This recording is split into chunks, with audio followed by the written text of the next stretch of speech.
உச்சியில் மகுடமின்ன ஒளிதர நுதலினோடை வச்சிர மறுப்பின் ஒற்றை மணிகொள்கும் புரிவயங்க மெச்சவி கவரி தூங்க வேழ மாமுகம் கொண்டு உற்ற கட்சியின் விகட சக்கர கணபதிக்கு அன்பு செய்வாம். மூவிரு முகங்கள் போற்றி முகம் பொழி கருணை போற்றி ஏவரும் துதிக்க நின்ற ஈராறுதோள் போற்றி காஞ்சி மாவடி வைகும் செவ்வேள் மலரடி போற்றி அண்ணான் சேவலும் மயிலும் போற்றி திருக்கைவேல் போற்றி போற்றி. எல்லாம் வல்ல தில்லைக்கூத்தனுடைய திருவருளாலும் திருவேகம்ப பெருமானுடைய அருள் ஆசியினாலும் இந்த தலத்திலே தொடர்ச்சியாக நடைபெற்று வருகிற திருமுறை ஓதுதல் இல்லை, அது ஒரு புதுசாக ஒரு சொல்லலாம். திருமுறை வேள்வி என்று சொல்லலாம். திருமுறையை வேள்வி என்று சொன்னாங்க திருமுறையே சிந்திப்பதற்கு உண்டான எல்லா விதமான வழிவகைகளும் செய்திருக்கிற ஒரு அருமையான செயல்பாடு.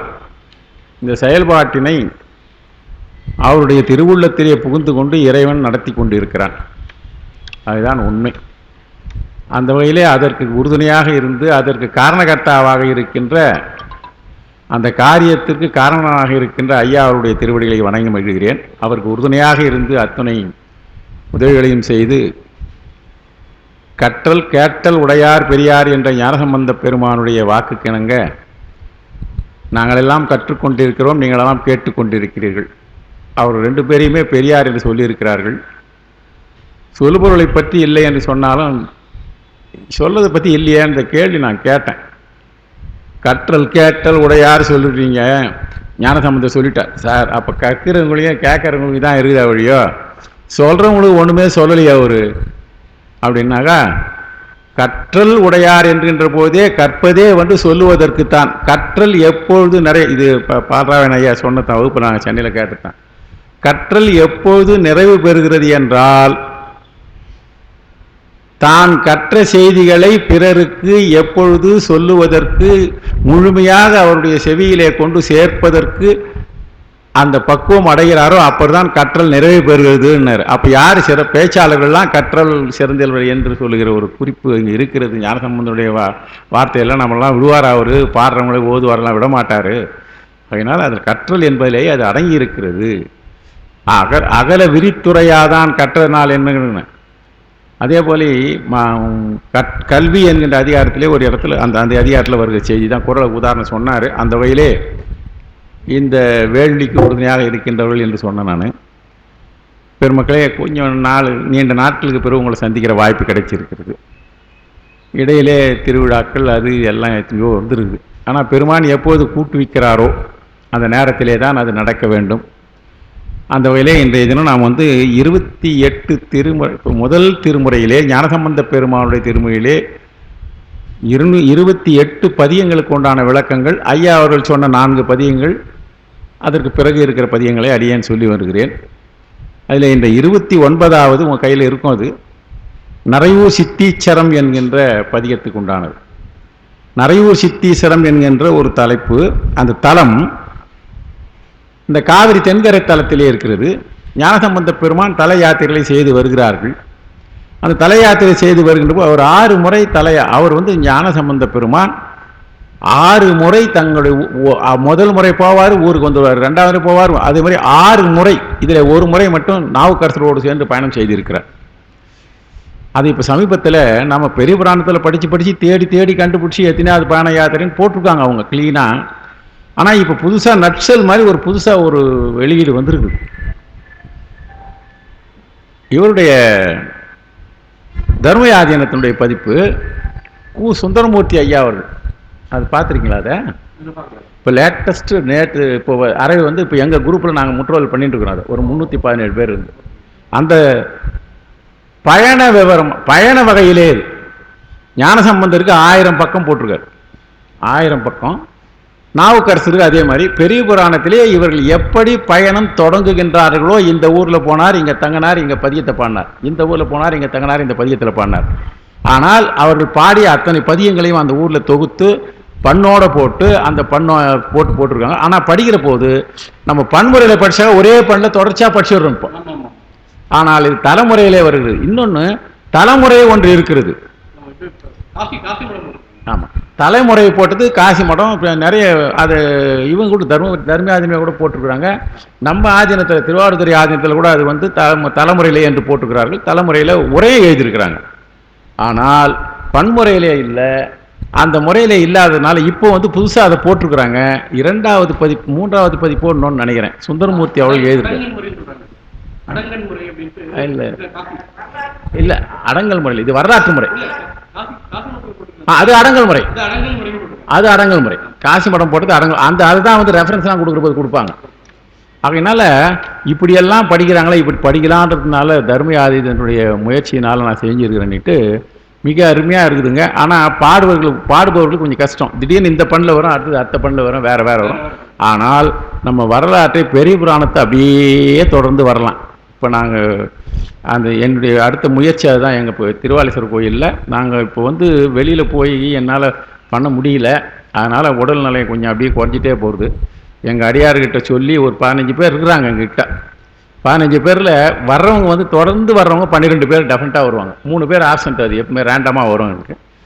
அதனால் அவங்க ஒரு நாள் கூட்டிக்கங்க, திங்கக்கிழமை மட்டும் இல்லை சனிக்கிழமை நம்ம வச்சுக்கலாம், நீங்கள் என்ன செய்தியெல்லாம் சொல்லணும்னு இருக்குதோ திருமுறையை பற்றி எல்லா செய்தியும் எங்களுக்கு சொல்லுங்கன்னு இருக்கிறாங்க. இப்போ அதனால் 10 பேர் அந்த புக்கை வாங்கிட்டாங்க. இப்போ எங்கள் ஓதுவார் தான் ஏற்பாடு பண்ணார், சிவராஜபுரத்தை ஏற்பாடு பண்ணி 10 பேர் புக்கு அவரே வந்து அதிலேருந்து வர விஷயம் மொத்தமாக அது சிவகாசியில் வெளியிட்டிருக்கனால அருமையான பதிப்பு. சுந்தரமூர்த்தி அவர்கள் அது முன்னுரை எழுதுகிறார். அவர் சுந்தரமூர்த்தினாலுமே எனக்கு ரொம்ப பிடிக்கும். ஏன்னா எந்த நூல் எழுதினாலும் அந்த நூலை முறையில் ஆராய்ச்சி முன்னுரைன்னு ஒன்று எழுதுவார். அந்த புத்தகத்தில் இருக்கிற செய்தியை அப்படியே நட்சல் மாதிரி நம்ம எடுத்து கொடுத்துருவார். அவர் பன்னிரு இது சித்தாந்த நூல்கள் 14 அவருடைய பதிப்பு நான் வாங்கியிருக்கேன். அவ்வளோ அருமையாக இருக்கும் அவர். அதனால் அந்த முறையிலே வருகிறது. இப்போ நம்ம வந்து அவருடைய ஞானசம்பந்தருக்கு தனியாக, நாவுக்கரசுக்கு தனியாக, சுந்தரமூர்த்தி தனியாக போட்டிருக்காங்க. அந்த வகையிலே இப்பொழுதெல்லாம் படிப்பதற்கு வேறு வேறு முறையிலே செல்கிறது.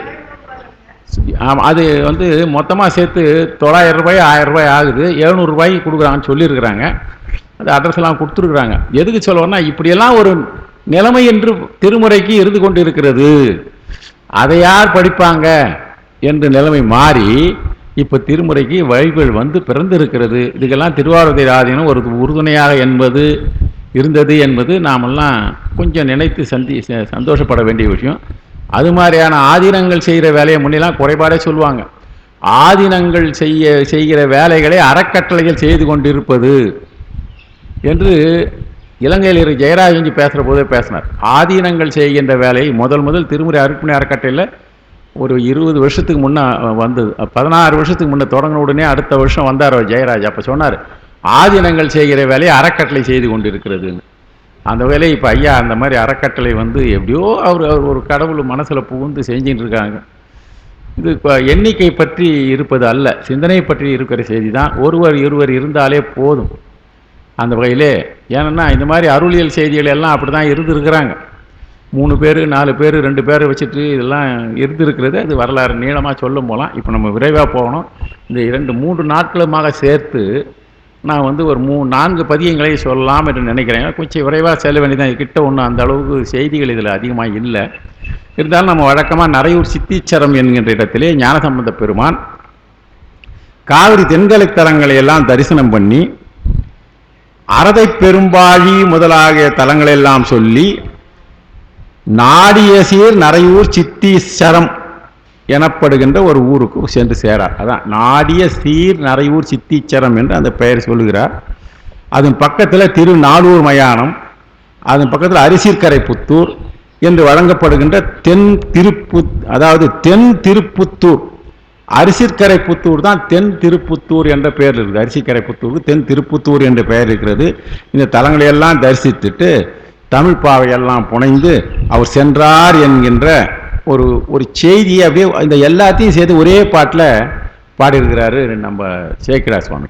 அதை தான் இப்போ சொல்கிறேன். பாடும் அறதை பெரும் பாழியே. இப்ப நான் சொன்ன ஊரெல்லாம் அதுல வந்துட்டு பாருங்க, இந்த செயலுடைய பொருள் தான் நான் சொன்னேன். பாடும் அறதை பெரும் பாழியே முதலாக சேடர் பயில் திருச்சேரை திருநாளூர் குடவாயில் நாடிய சீர் நரையூர் தென் திருப்புத்தூர். இந்த தலங்களை எல்லாம் நயந்து இறங்கி, ஏன் இந்த ஊர் பேர்லாம் வந்துருக்கா, இந்த ஊர்லாம் அவர் பதிகம் பாடுகிறார், அந்த பதிகம் நமக்கு கிடைத்திருக்கிறது, அதனால தான் அதை கொண்டாந்து சேர்க்கிறார் சொல்றாரு. நயந்து இறங்கி நீடு தமிழ் தொடை புனைந்து இவளை எல்லாம் செய்து அந்நெடு நகரில் இனிது இருந்தார். இந்த இதில் வந்து ஒரு சொல் வருது, சேடர் பயில் என்று ஒரு வார்த்தை வருது. சேடர் இதில் உங்களுக்கு வர்ற, அதில் வரல, பெரியபிரான் சேடர் பயில். ஏன்னா அந்த சொல்லுக்கு பொருள் தெரிஞ்சுக்கலாம். சேடர் என்பது ஒவ்வொரு இடங்களிலே ஒரு மாதிரி பொருள் வருகிறது. இந்த இடத்திலே இந்த சேடர் என்பதற்கு சேடர் பயில் திருச்சேரை என்கின்ற ஊரை சொல்ல வரும்போது சேடர் பயில், சேடர் என்பதற்கு அறிவுடையோர்கள் ஞானிகள்னு பேர். இந்த சேடர் என்பதை அறிவுடையோர் என்கின்றவரும் ஞானிகள் என்ற பெயரில் வருகிறது. அங்கே திருச்சேரையிலே ஞானிகள் இருக்கிறார்கள் என்று சொல்கிறார். அந்நெடுநகர் என்றால் அரிசிற்கரை புத்தூர். அந்த ஊர்ல வந்து அழகர் திருப்புத்தூர் என்ற பெயரில் அது குறிப்பிடப்பட்டிருக்கிறது. இந்த இன்னொன்று இடத்துல பாருங்க, ஒரு இடத்துல வருது, நான் இது உங்களுக்கு நம்ம சொல்லியே பார்க்கணும், திருமணில் இந்த தென் திருப்புத்தூர்னு வருது எனக்கு. நான் இதை படிக்கிற போது தென் திருப்புத்தூர்னு வருது, பெரியபுராணம் சொல்லுது. இந்த பாடல் வந்து நீங்கள் பாருங்க, 403வது பாடல், தட் இஸ் ரேண்டமாக பெரிய புராண தொடரில் வந்து 2301வது பாடல். இதில் திருஞான சம்பந்தர் புராணத்தில் 403வது பாடல். இதில் ஒரு தென் திருப்புத்தூர்னு வருது. எனக்கு இந்த பாட்டு படிக்கிற போது சந்தேகம் வந்துடுச்சு. தென் எழுதணும் இல்லையா? இல்லை கொஞ்சம் அமைதியாரு. தென் திருப்புத்தூர்னு வருகிற போது அப்போ வட திருப்புத்தூர்னு ஏதாவது இருக்குதான்னு ஒரு டவுட் வருது. கொஞ்சம் இருங்க, அங்கதான் சேர்க்கிறாரு. நான் இது வந்து திருப்பி பார்த்துட்டேன். அதனால ஏன் திருப்புத்தூர் தான் போட்டிருக்கிறாரு. இன்னொன்னு இருக்குதுன்னு நினைச்சிட போறீங்கன்றதுக்கு உரையாசிரியர் எழுதுகிறாரு, சீர் நரையூர்னு சொன்னார். நரையூருக்கு சீர் என்று அடைமொழி கொடுத்தாரு. இந்த திருப்புத்தூர் என்பதற்கு தென் என்பது அடைமொழி. தென் என்ற சொல்லுக்கு அழகுன்னு ஒரு பொருள் இருக்குது. அகராதியத்தை பார்த்தேன். அப்போ அழகு, கல்வி அழகு, கேள்வி அழகு, திருமுறை அழகு, அறிவாளர் இருக்கிறார்கள், எல்லா அழகும் பொழிந்திருக்கிறார்கள். தென் திருப்புத்தூர் என்பதற்கு தென் என்பது அழகு. ஆனால் பேசுகிறவர்கள் எல்லாம் தெற்கில் இருக்கிற பாண்டி நாட்டில் இருக்கிற திருப்புத்தூர் என்றும் சொல்லுகிற ஊர் வேறா. இப்போ நீங்கள் சொன்ன தென் திருப்புத்தூர் இருக்குது இல்லையா, தெற்கிலே இருக்கிற பாண்டி நாட்டிலே இருக்கிற திருப்புத்தூர் வேற. இது தென் திருப்புத்தூர்னா அதை குறிக்கவில்லை. ஆனால் இந்த தென் திருப்புத்தூர் வந்து அழகு என்கின்ற, தென் என்பது அழகு என்ற பொருளே வருகிறது. இதெல்லாம் நம்ம இந்த நேரத்தில் சிந்திக்காத வேற சிந்திக்க போனதுனால ஸ்ட்ரெஸ் பண்ணிக்கிறேன் நான். அடுத்தது நரையூர், நாடிய சீர் நரையூர் என்பதற்கு சிறப்புகள் இத்துறையை நாடி வருகிறது தான். அந்த ஊரை நாடி சிறப்பு வருகிறது தான். ஊர் வந்து சிறப்பை நாடி போலேன், நாடிய சீர் நரையூர் என்று கொடுத்துருக்காருங்க. அடுத்தது தலைச்சிறப்பு காவிரி தென்கரையிலே இருக்கிறதால இந்த ஊர் வந்து திரு நரையூர் சித்தீஸ்வரத்தை பார்க்குறோம். காவிரி தென்கரை தலம், காவிரி தென்கரை தலம் நமக்கு தெரியும் 127, புதுசாக கிடைச்ச தலம் 1, 128 தென்கரை தலங்களிலே இது 63வது தலமாக பாராட்டப்படுகிறது. இது எங்கே இருக்குதுன்னா பேணு பெருந்துறை என்கின்ற தலத்துக்கு மிக அருகாமையிலே இருக்கிறது. கும்பகோணம் நாச்சியார் திருக்கோயிலுடைய வழியிலே இருக்கின்ற பகுதியில் நம்ம போய் இறங்கி பார்த்துக்கலாம். இறைவர் வந்து சித்தநாதேஸ்வரர், சித்தர்னே பேர் வருது. இந்த பதியத்தில் ஒரு 4வது பதியத்தில் வருது. இந்த பதியத்திலே ஒரு பாடல் செய்தி சிறப்பாக நம்ம பேச போகிறோம். இரவி வந்து சௌந்தரநாயகி, சௌந்தரநாயகி என்பதுக்கும் அதுவே தமிழ் பற்றி அழகம்மை என்ற பெயரும் இருக்கிறது. சித்தநாதர், சித்தேஸ்வரர்னு சொல்லுவாங்க. இதில் வந்து 2 பேர் பாடியிருக்கிறாங்க. திருஞான சம்பந்தரும் பாடியிருக்கிறாரு, சுந்தரரும் பாடியிருக்கிறாரு. சித்தர்கள் வழிபட்டதால் இந்த ஊருக்கு சித்தீச்சரம் என்கின்ற ஒரு பெயரும் இருக்கிறது. சித்தர்கள் நிறைய பேர் வழிபட்டிருக்கிறாங்க. குபேரன் வழிபட்டிருக்கிறான், கந்தர்கள் வழிபட்டிருக்கிறார்கள், பிரமன், மார்க்கண்டேயர் இவர்களெல்லாம் வழிபட்டிருக்கிறார்கள். இந்த பதியத்தில் மொத்தமாக அவர் என்ன சொல்ல வராருன்னா, பதியத்திலே சொல்லப்பட்டிருக்கிற மொத்த ஒரு முக்கியமான செய்திகளாக என்ன என்றன்னா, நெஞ்சுக்கு தான் சொல்கிறார். நெஞ்சே, நரையூரிலே இருக்கின்ற இறைவர் சேரும் சித்தீச்சரத்தை சென்று, நரையூர் என்பது ஊர் பேரு, சித்தீச்சரம் என்பது ஆலயத்தின் பேர். நரையூர் சித்தீச்சரம் இருக்கு இல்லையா, சில இடங்களிலே தலங்களுக்கு அவ்வாறு அமைந்திருக்கும். நீங்கள் பல இடங்களில் பார்த்துருப்பீங்க. நரையூர் என்பது இறைவர் இருக்கிறாரு. அந்த நரையூரிலே இறைவர் சேருகின்ற சித்தீச்சரத்தை சென்று அடைக. நரையூர் என்கின்ற தலத்திலே வீட்டில் இருக்கின்ற நரையூருக்கு சென்று அந்த நரையூரிலே இருக்கிற, அங்கே போனால் நல்ல வசதியாக இருந்து சாப்பாடு போட்டு எல்லாம் வளமாக வச்சுட்டு இருப்பாங்க. எந்த ஊரில் போனாலும் அந்த காலத்தில் வருவர்களை வரவேற்று உபசரித்த காலம்தான். ஆனால் அங்கே போன உடனே அந்த உபசரிக்கலை இருந்து விட்டுடாதப்பா, அங்கே சித்தீச்சரம் என்கிற ஒரு ஆலயம் இருக்கிறது, அந்த ஆலயத்திலே சென்று அடை. அது மட்டும் இல்லாது சித்தீச்சரத்துக்கு சென்று அடைன்றாரு. அதுக்கப்புறம் அதை பற்றி அடைந்த பிறகு சும்மா இருக்காது, அந்த ஊரை பற்றியே சதா சர்வகாலம் அந்த ஊரிலே இருக்கின்ற சித்தீஸ்வரன் என்கிற பெருமானையே நினைந்திருன்றாரு, சேருன்றாரு, நினைந்திருன்றாரு. அதனாலே வேற என்ன இருக்குதுன்னு சொன்னாக்க, மொத்தம் அந்த ஊரிலே இருக்கின்ற இறைவனாலே சகல செல்வங்களையும் சகலமான உயிருக்கு தேவையான உறுதி அத்தனையும் நாம் பெற முடியும் என்று தெளிவாயாகன்றார். இந்த வார்த்தையெல்லாம் பின்னால் வரப்போகுது, நம்ம பாடுகிற பதிகத்தில் ஒவ்வொரு பாட்டிலையும் வரப்போகுது. அடை, சே, நினை, நினை, தெளிக, இதெல்லாம் வெவ்வேறு விஷயமா ஒரே சொல்லுமா நமக்கு தெரிஞ்சாலும் ஒன்றும் ஒரு பொருள் இருக்கிறது. அது மட்டும் இல்லை, அவையே தவமாம். அடைதல், அடைதல், நினைதல், சிந்தித்தல், இவைகள்தான் தவம். ஞானசம்பந்தர் சில இடங்களிலே தவம் என்று சொல்லியிருக்கிற இடங்களிலே இந்த டேட்டும் இந்த பதிகத்தில் சொல்லியிருக்கிறாரு. அந்த மாதிரி செஞ்சாக அந்த தலம்தான் இறைவருக்கு விரும்பப்பட்ட இடமாக இருக்கிறது.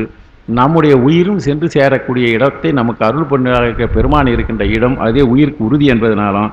ஆகையினாலே இந்த பதிகம் ஒட்டுமொத்தமாக பதியாகிய பெருமானை பசுவாகிய இந்த உயிர்கள் அடைவதற்கு உண்டான வழிவகையை சொல்லுகின்ற ஒரு பதிகம் என்பது பதிகத்துக்கு மொத்தமாக சேர்ந்தே ஒரு குறிப்பு கொடுத்துட்ருக்குறாங்க. இப்போ நம்ம பதிகத்துக்கு போகலாம்.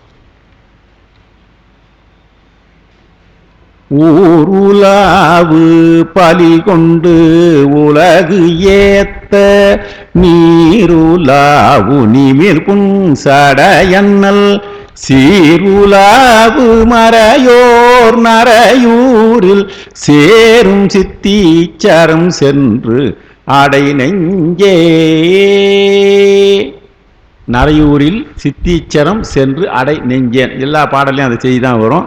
இந்த பாடலே நரையூரில் சித்தீச்சரத்துக்கு சென்று அடைவாயாக. முதல்ல அங்கே போ, அந்த இடத்துக்கு முதல்ல என்ன சொல்கிறாரு, முதல்ல போன பிறகு நீ என்ன பார்க்கலான்றது அப்புறம் பார்க்கலான்றது. சென்று அடை என்று சொல்லிட்டார் இந்த பாட்டிலே முதல்லையே. அப்போ சித்தீச்சரம் சென்று அடை சிவா. அப்போ சிம்பிளாக சொல்ல போனாக்கா இதில் வந்து ரெண்டு சொல்லு. நீர் உலாவு நிமிர் புன்சடை என்பது, புன் என்பதற்கு சிவந்த சடை, பெருமான சிவந்த சடை தான் புன் சடை என்று சொல்லுவார்கள், புல்லிய சடை என்று சொல்லுவார்கள். அதனால் புன் என்று இங்கே சிவந்த என்பது இருக்குது. நீர் நன்றாக தெரியும், கங்கை, கங்கை உலாவு இருக்கும். இதுக்கெல்லாம் நம்ம திருமுறை படிச்சிருக்கணும் சொல்ல வேண்டிய, ஆனால் சொல்ல வேண்டியது கடமை இருக்குது இல்லையா. எத்தனை நாளாக இருந்தாலும் சொல்லிக்கினே இருந்தாலும் அதுதான் நமக்கு இருக்கிறதே திருமுறைகள். அதான் அதனால் நெஞ்சே ஊர்கள் தோறும் உழம்புவதால் கிடைக்கும் உணவை பெற்று இந்த பெருமான் என்ன பண்றாராம், இதுல ஊர் உலாவு பலி கொண்டு உலகு ஏத்த நீர் உலாவு நிமிர்புன் சடை அண்ணல். இந்த பெருமான் என்ன செய்யறாராம், நெஞ்சேக்கு தான் சொல்றார் இந்த பாட்டில். ஊர்கள் தோறும் உழவுவதால் கிடைக்கும் உணவினை பெற்று உலகம் பரவ கங்கை நீரை தன் திருமொழியிலே வைத்திருக்கிற பெருமான் கங்கை நீர் உலாவுகின்ற மேல் நோக்கின் சிவந்த சடையினை உடையவன். மேல் நோக்கின சிவந்த சடை உடையவன். இந்த புன் சடை என்பதுக்கு சிவந்தது, கங்கை நீர் உலாகின்றது. அந்த சடை வந்து மேல் நோக்கி அலங்கரிக்கப்பட்டிருக்கிறது. அந்த சிவந்த சடையினுடையவனாகிய அவன் வந்து தலைமைத்தன்மை உடையவன். அந்த பெருமான் தலைமைத்தன்மை உடையவனாக இருக்கிறான். அந்த சிவபெருமான் எழுந்தருளில் இருக்கின்ற வேதங்கள் மறையோர் நரையூர்னு சொல்றார் பாருங்க. மறையோர் என்றால் வேதங்களை ஓதுபவர்கள், வேதங்களினுடைய பலர் கற்பிப்பவர்கள், வேதங்களில் கூறப்பட்ட யாகங்களை செய்பவர்கள் என்கின்ற அருமறை மரபின் மரபுடி வளாக அந்த என்று திருமுகாட்டில் சொல்லுவாங்க. அதனால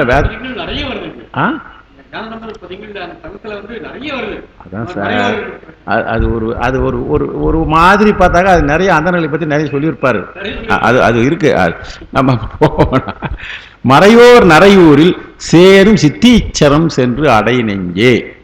அப்படிப்பட்டவர்கள் நரையூரில் சேரும் சித்தீச்சரம் என்பது சேருவதற்கு சிறந்த இடம் சொல்லுகிறாரு. அந்த பெருமான் பலிகொண்டு உலகு ஏத்த நீர் உலாவுகின்ற நிமிர்ந்த சடையன்னல் சேரும் சித்தீச்சரம். இந்த சித்தீச்சரத்துக்கு பெருமான் சேர்ந்து இருக்கிறார். அந்த சித்தீச்சரம் ஏன் சேர்ந்துருக்காருன்னா, அங்கே வந்து சீருலாவு மறைவோர் இருக்கிறார்கள். அந்த ஊரிலே நீயும் போ, பெருமான் இருக்கிறார், அந்த பெருமான் இருக்கிற இடத்துக்கு நீ போ அப்படின்னு சொல்லிட்டு நெஞ்சை நோக்கி சித்தீச்சரம் சென்று அடை. சிந்தி தெளிவு என்பதையெல்லாம் அடுத்த பாட்டை சொல்ல போறாரு. அடுத்தது காடும் நாடும் கலக்க பலி நன்னி. இப்போ ஊர் உலாவு பலின்னு சொன்னார். இந்த பதிகத்தில் ஒரு 6 பாட்டு 7 பாட்டில் இந்த பலியை பற்றியே வருது. பலி ஏற்றல், பெருமான் திரிஞ்சு பிச்சை ஏற்கிறாருன்னு சொல்கிறோம் இல்லையா, கபாலம் கொண்டு. அந்த செய்தியை நிறைய பாடல்களிலே இங்கே வருகிறது. இந்த 2வது பாட்டும் பாருங்க, ஊர் உலாவுன்னாரு, ஊர்தோறும் சென்றுன்னாரு. இப்போ என்ன சொல்றாரு, காடும் நாடும் கலக்க. காடு நாடு என்று வேறுபாடே இல்லாமல் எல்லா இடத்துலையும் போய் பலி நன்னி. ஓடு கங்கை ஒளிர் புன் சடை தாழ. இப்போ பாருங்க, முன்ன சடை வந்து மேல் நோக்கி இருந்த சடைன்னு சொன்னார் போன பாட்டில். இப்போ என்ன சொன்னார், தாழ் சடைன்றார்.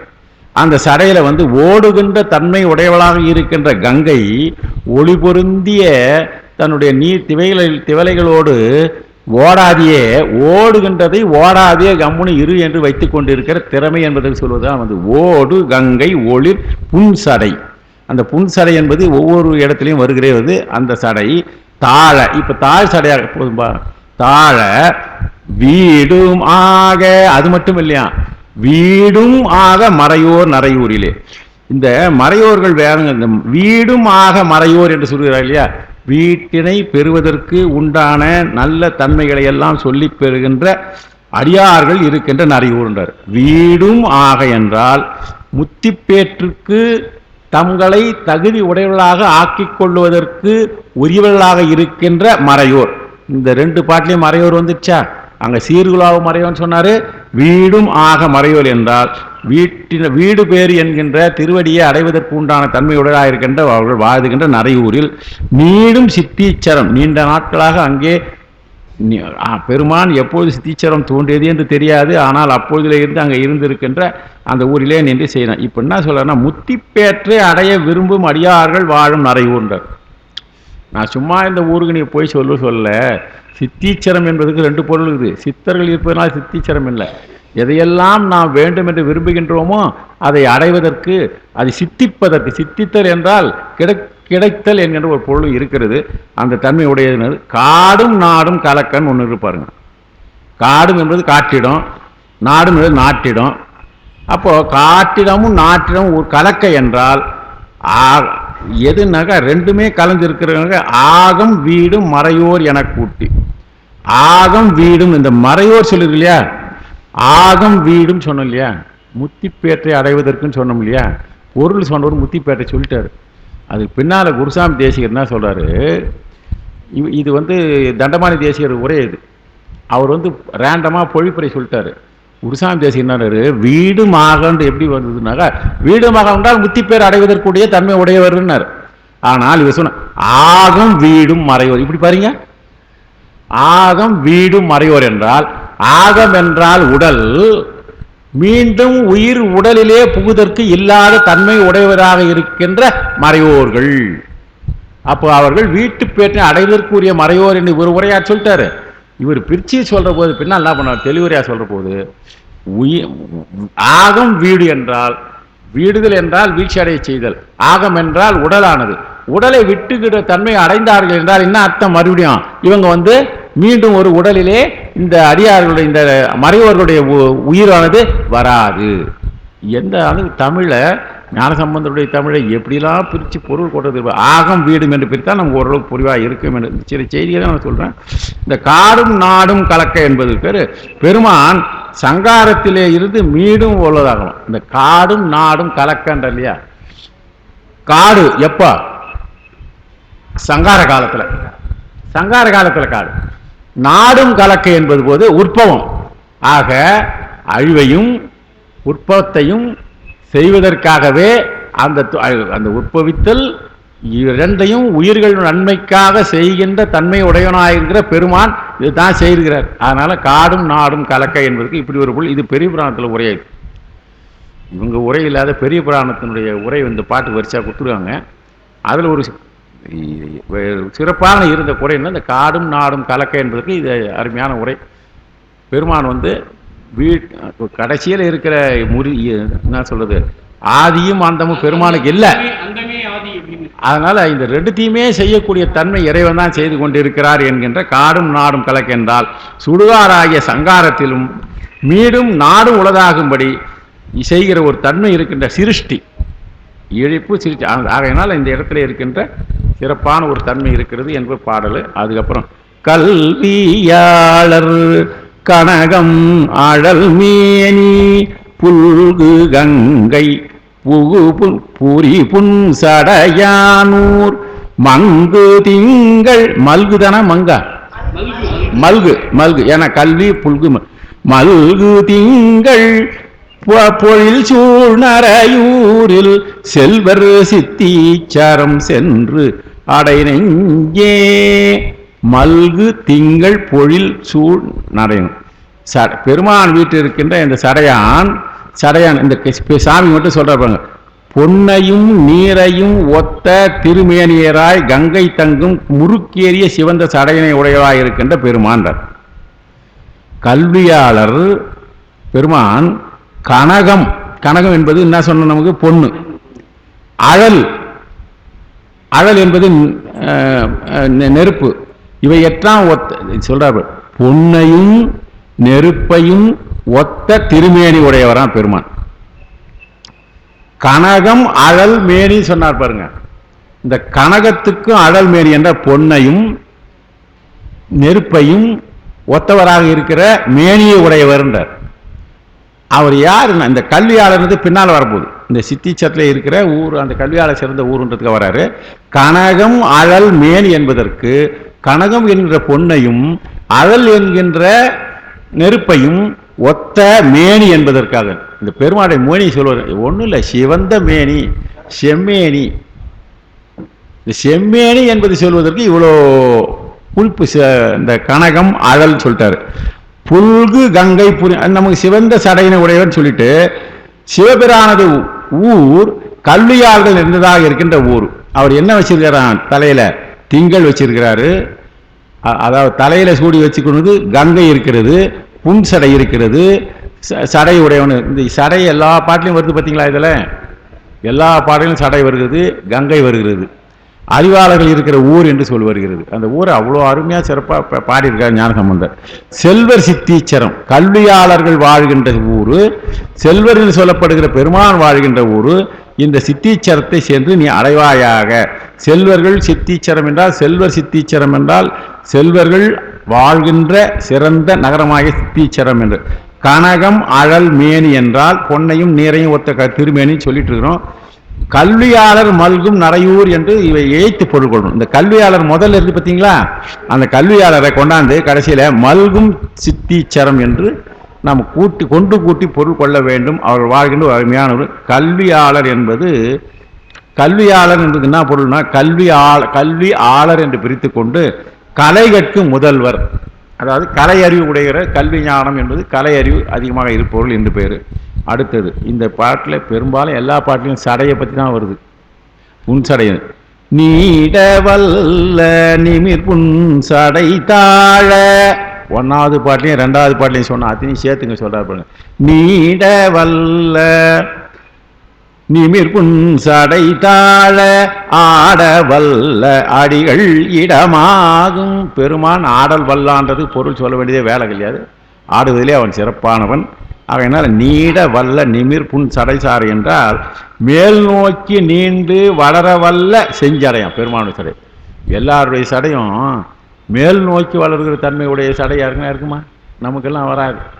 ஆனால் பெருமானுக்கு ஒரு சிறப்பு, அது மேல் நோக்கி நீடனா நீண்டு மேல் நோக்கி வளர்கின்ற செஞ்சடைய உருமா இருக்கின்ற சடையை, அந்த தன்மையுடைய சடை மேல் நோக்கி வளரக்கூடிய சடை தான். ஆனால் அதை அந்த தடை கீழே தாழுமாறு ஆடுதலிலே வளரும். ஆட வல்லன்னு சொல்றாரு பார்த்தீங்களா? அப்ப மேல் நோக்கி வளரக்கூடிய சிவந்த சடைய உடைய பெருமான் ஆடுகின்ற போது அந்த தடை கீழ் நோக்கி வளருமாறு கீழே தாழுமாறு ஆடுவதிலே வல்லவராக இருக்கின்ற பெருமான், அந்த பெருமான் அவர் அடியவர்களுக்கெல்லாம் அடியவராக இருக்கின்ற பெருமான், அவர் இருக்கின்ற ஊடு, அந்த ஊரிலே பாடல் வண்டு பயிலும் நரையூர். வண்டுகள் பாடினே இருக்குனாக்கா அது நல்ல பொருள் கட்சினாக்கா மகிழ்ச்சியாக இருந்தால் தான் பாடும். ஒன்றுமே இல்லைன்னா கமல் வாங்கி முடியும் போயிடும். ஆக அவைகள் பாடுது என்றுன்னா பாடுது இல்லை, இறக்கைகளை அது அடிக்கிற போது ஒரு ஒலி எழுகிறது, அது பாடுதல் என்பது நம்ம கற்பனையாக சொல்வது தான். அந்த அப்படின்னா நிறைய அந்த மலர் இந்த மலர் இந்த மலர் அந்த மலர் என்னும் பொழில்கள் நிறைய இருப்பதனால, பல வண்ண மலர்கள் இருப்பதனால, அந்த வண்ண மலர்களிலே இருக்கின்ற பல வகையான தேன் சுவை, வேறு வகையான சுவையை எல்லாம் சேர்ந்து அதனால் அந்த ஒலி அலைகள் நிறைந்து இருப்பதாக இருக்கின்ற வண்டு பயிலும் நரையூர்னா, வண்டுகள் நிறைந்து பயிலுதல் என்றால் அங்கே நிறைந்து இருக்கின்ற அப்படிப்பட்ட நரையூர் என்றால் ஒன்றும் இல்லை, சோலைகளுடைய வளத்தை சொல்லுகிறார். பூக்கள் நிறைந்த சோலைகள் நிறைந்து இருக்கிறது. சேடர் சித்தீச்சரம், இந்த சேடர் என்கின்ற சொல் நிறைய அங்கங்கே வரும். சேடர் என்றால் பெருமைக்குரியவர்கள். இந்த பகுதியில் சேடர் என்றால் பெருமைக்குரியவர்கள், அறிவு திருமேனியாக இருப்பவர்கள் சேடர்னு பேர். ஏன்னா சில நேரத்தில் சிவபெருமானுக்கே சேடன் என்ற சொல் குறிப்பிட்டு வரும். சேட்டன் சேட்டன் சேட்டன், ஆமாம், அறிவு திருமேனி உடையவர்கள் சேட்டன். அதான் அது இடைக்குறை விவகாரமாக வந்தது. தமிழும் தமிழ் தானே, கன்னடமும் கலித்தெலுங்கும் கவின் மலையாளம் துளுவும் உன் உதரத்து உதித்து எழுந்து ஒன்று பல ஆயிடினும் ஆரியம்போர் உலக வழக்கு அழிந்து ஒழியாவும் சீர் இளமை திறமையந்து செயல் மருந்து வாத்திடுமை. நீர் இல்லை நீர் அதில் இல்லையா, அந்த ஆரியம் போர் விலக வழக்கம் அதே வராது நமக்கு. அந்த பாட்டில் அது வருது, நீரான கடல் கொடுத்து, அது வேற. இது வல்லம் வேங்கடபதி எழுதின பாட்டு, இப்போ பிற்காலத்து பாட்டு. நமக்கெல்லாம் 9th படிக்கும்போது அவர் இல்லை, அதுக்கு முன்ன வேற யாரோ, அதுக்கு முன்னே இருந்து ஒரு பெரிய புலவர் தான். அது வல்லம் வேங்கடபதி இவர் இருந்தார், தமிழ் பச்சுவாஸ்காலம் நடத்தினார். இவர் இல்லை. அதனால அந்த பாடுதல் வல்லவர். அது நீட வல்ல என்றால் மிகவும் மேலும் வளர வல்லன்னு சொல்லிட்டு அதில் அடுத்தது உம்பராலும் உலகின் அவராலும் தம் பெருமையை அளத்தற்கு அறியானூர். இந்த நெஞ்சுக்கு சொல்கிற போது அப்பப்போ பேசுகிற மாதிரியே சொல்கிறார், நான் சும்மா சொல்லலை. அப்பேற்பட்டவன் இருக்கிற ஊர், இப்பேற்பட்டவன் இருக்கிற ஊர், அவர் ஆட வல்லவர், தோற்றத்துக்கும் அவர் தான் இருக்கிறாரு, முடிவுக்கும் அவர் தான் இருக்கிறாரு, அவர் இப்படி சிறப்புடையவர். அங்கே அறிவாளிகள்லாம் இருக்கிற இடம், அங்கே சாதாரண இடத்துல ஒன்று போக சொல்லலை, நல்ல இடம் தான் போக சொல்லலை. இங்கே பாரு வெடிக்காக சொல்கிறார். உம்பராலும் தேவர்களாலும் உலகினவராலும் இந்த மண்ணுலகத்திலே வார்களாலும் விண்ணுலகத்திலே உள்ளவர்களாலும் மண்ணுலகத்திலே உள்ளவர்களாலும் பெருமானுடைய தன் பெருமையை அளத்தற்கு அறியானோம். இந்த பெருமானுடைய பெருமையை தேவர்களாலும் மனிதர்களாலும் அளந்து அறிய முடியாது. அறிந்து கொள்வார்கள். அவரை பற்றி ஞானசம்பந்தர் அறியாதியாக இருந்தார். அறிந்தாலும் யார் அறிவார் அவர் பெருமை, அவரே சொல்லின்னு போகிறார். நான் கொஞ்சம் ஏதோ எனக்கு கொஞ்சம் காமிச்சார் ஃப்ளாஷு, அவ்வளோதான் இருக்குது. அதனால் அதுக்கு மேலே அது அப்பப்போ அங்கே பாட்டில் சொல்லினே வரேன், அது இப்படி தான் இருக்கிறான்னு. அதுக்கு மேலே அவருடைய பெருமை யார் அறிவார், யாராலையும் அறிய முடியாதுன்றார். அங்கங்கே கொஞ்சம் கொஞ்சமாக. ஆக தன்னுடைய பெருமையை பெருமானே இந்த உயிர்களுக்கு அங்கங்கே கொஞ்சம் கொஞ்சம் அறிவை ஏற்படுத்தி அந்த அறிவு கணால் கொஞ்சம் பார்த்துக்கிட்டா நான் இப்படி தான் இருக்கிறேன்னு காமிக்கிறார். அதை தான் அப்பப்போ நமக்கு காமிச்சின்னு போயிருக்கிறாங்க. முழுமையாக யாராலும் அளவிட்டு சொல்ல முடியாதுன்றதுனால தம் பெருமையை அளத்தற்கு அறியானூர் நண்புலாவு மறையூர் நரையூர். இந்த நண்பு என்பது நட்பு என்கின்ற பொருள்தான் நண்பு. இங்கே 3 சொல்லினாதான் வந்துருக்குது. நண்பு என்பது நட்பு. நட்பு எப்போ வரும்? அன்பு இருந்தால் தான் வரும். இந்த நண்பு என்ற சொல்லுக்கு அன்பு என்கின்ற பொருளை நாம் கொள்ள வேண்டும் என்று இங்கே குறிப்பிட கொடுத்துருக்காங்க. இது பெரிய புராணத்தை உரையாசிரியர் எழுதியிருக்கு. பெரிய புராணத்தில் பாட்டுலாம் உரை எழுதினேன், அங்கங்கே ஒரு இடத்துல நான் எழுதியிருக்கிறேன். நண்பு என்பது அன்பு. அன்பு உலாவும் மறையூர். இறைவனிடத்திலே அன்பு இருக்க வேண்டும். அன்பு இருந்தால் நண்பு வரும். அன்பு இல்லாத நண்பனாக இருக்க முடியுமா? அதனால் இந்த நண்பு உலாவும் மறையூர் நரையூரில் செம்பொன் சித்தி சரமே தெளிநெஞ்சே. செம்பொன் என்பதற்கு ஏற்கனவே நமக்கு போன பாட்டிலே சொல்லியிருக்கிறோம். சிவந்த நிறத்துக்கு இருக்கிறது, பொன் போன்ற நிறமாக இருக்கிறது. அப்படிப்பட்ட பெருமானை நீ போய் அடை. இப்போ இந்த பாட்டில் என்ன சொல்கிற பார்த்தீங்களா? அந்த ஊரில் போய் அடைஞ்சால் மட்டும் போதாது, தெளிவடைவாயாக.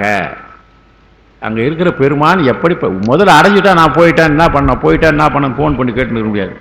அங்கே போய் அது உள்ளே என்ன இருக்குன்னு பாருன்னு பார்த்து அந்த பெருமானை உம்பர் என்பவர் தேவர்களை சொல்லிட்டாச்சு. உலகில் உள்ளவர் மக்கள். இந்த உம்பர்களுக்கும் தேவர்களுக்கும் என்ன வித்தியாசம் தெரியுமா? 2 பேருக்குமே மலைத்தால் மறைப்புட்டு தான் இருக்கிறாங்க. உம்பர்கள் மலைத்தால் மறைப்புட்டு, தேவர்களுமே பெருசாக இருக்கு நம்ம நினைக்குவானா. அவர்கள் அவங்களுக்கு மலம் மறைக்குது அவங்களையும். ஏன்னாக்கா அவங்க ஆனந்தமாக இன்பத்திலேயே மூழ்கி இருப்பாங்களாம். தேவர்கள்லாம் எப்பவுமே இன்பத்தையே விரும்பக்கூடியவர்.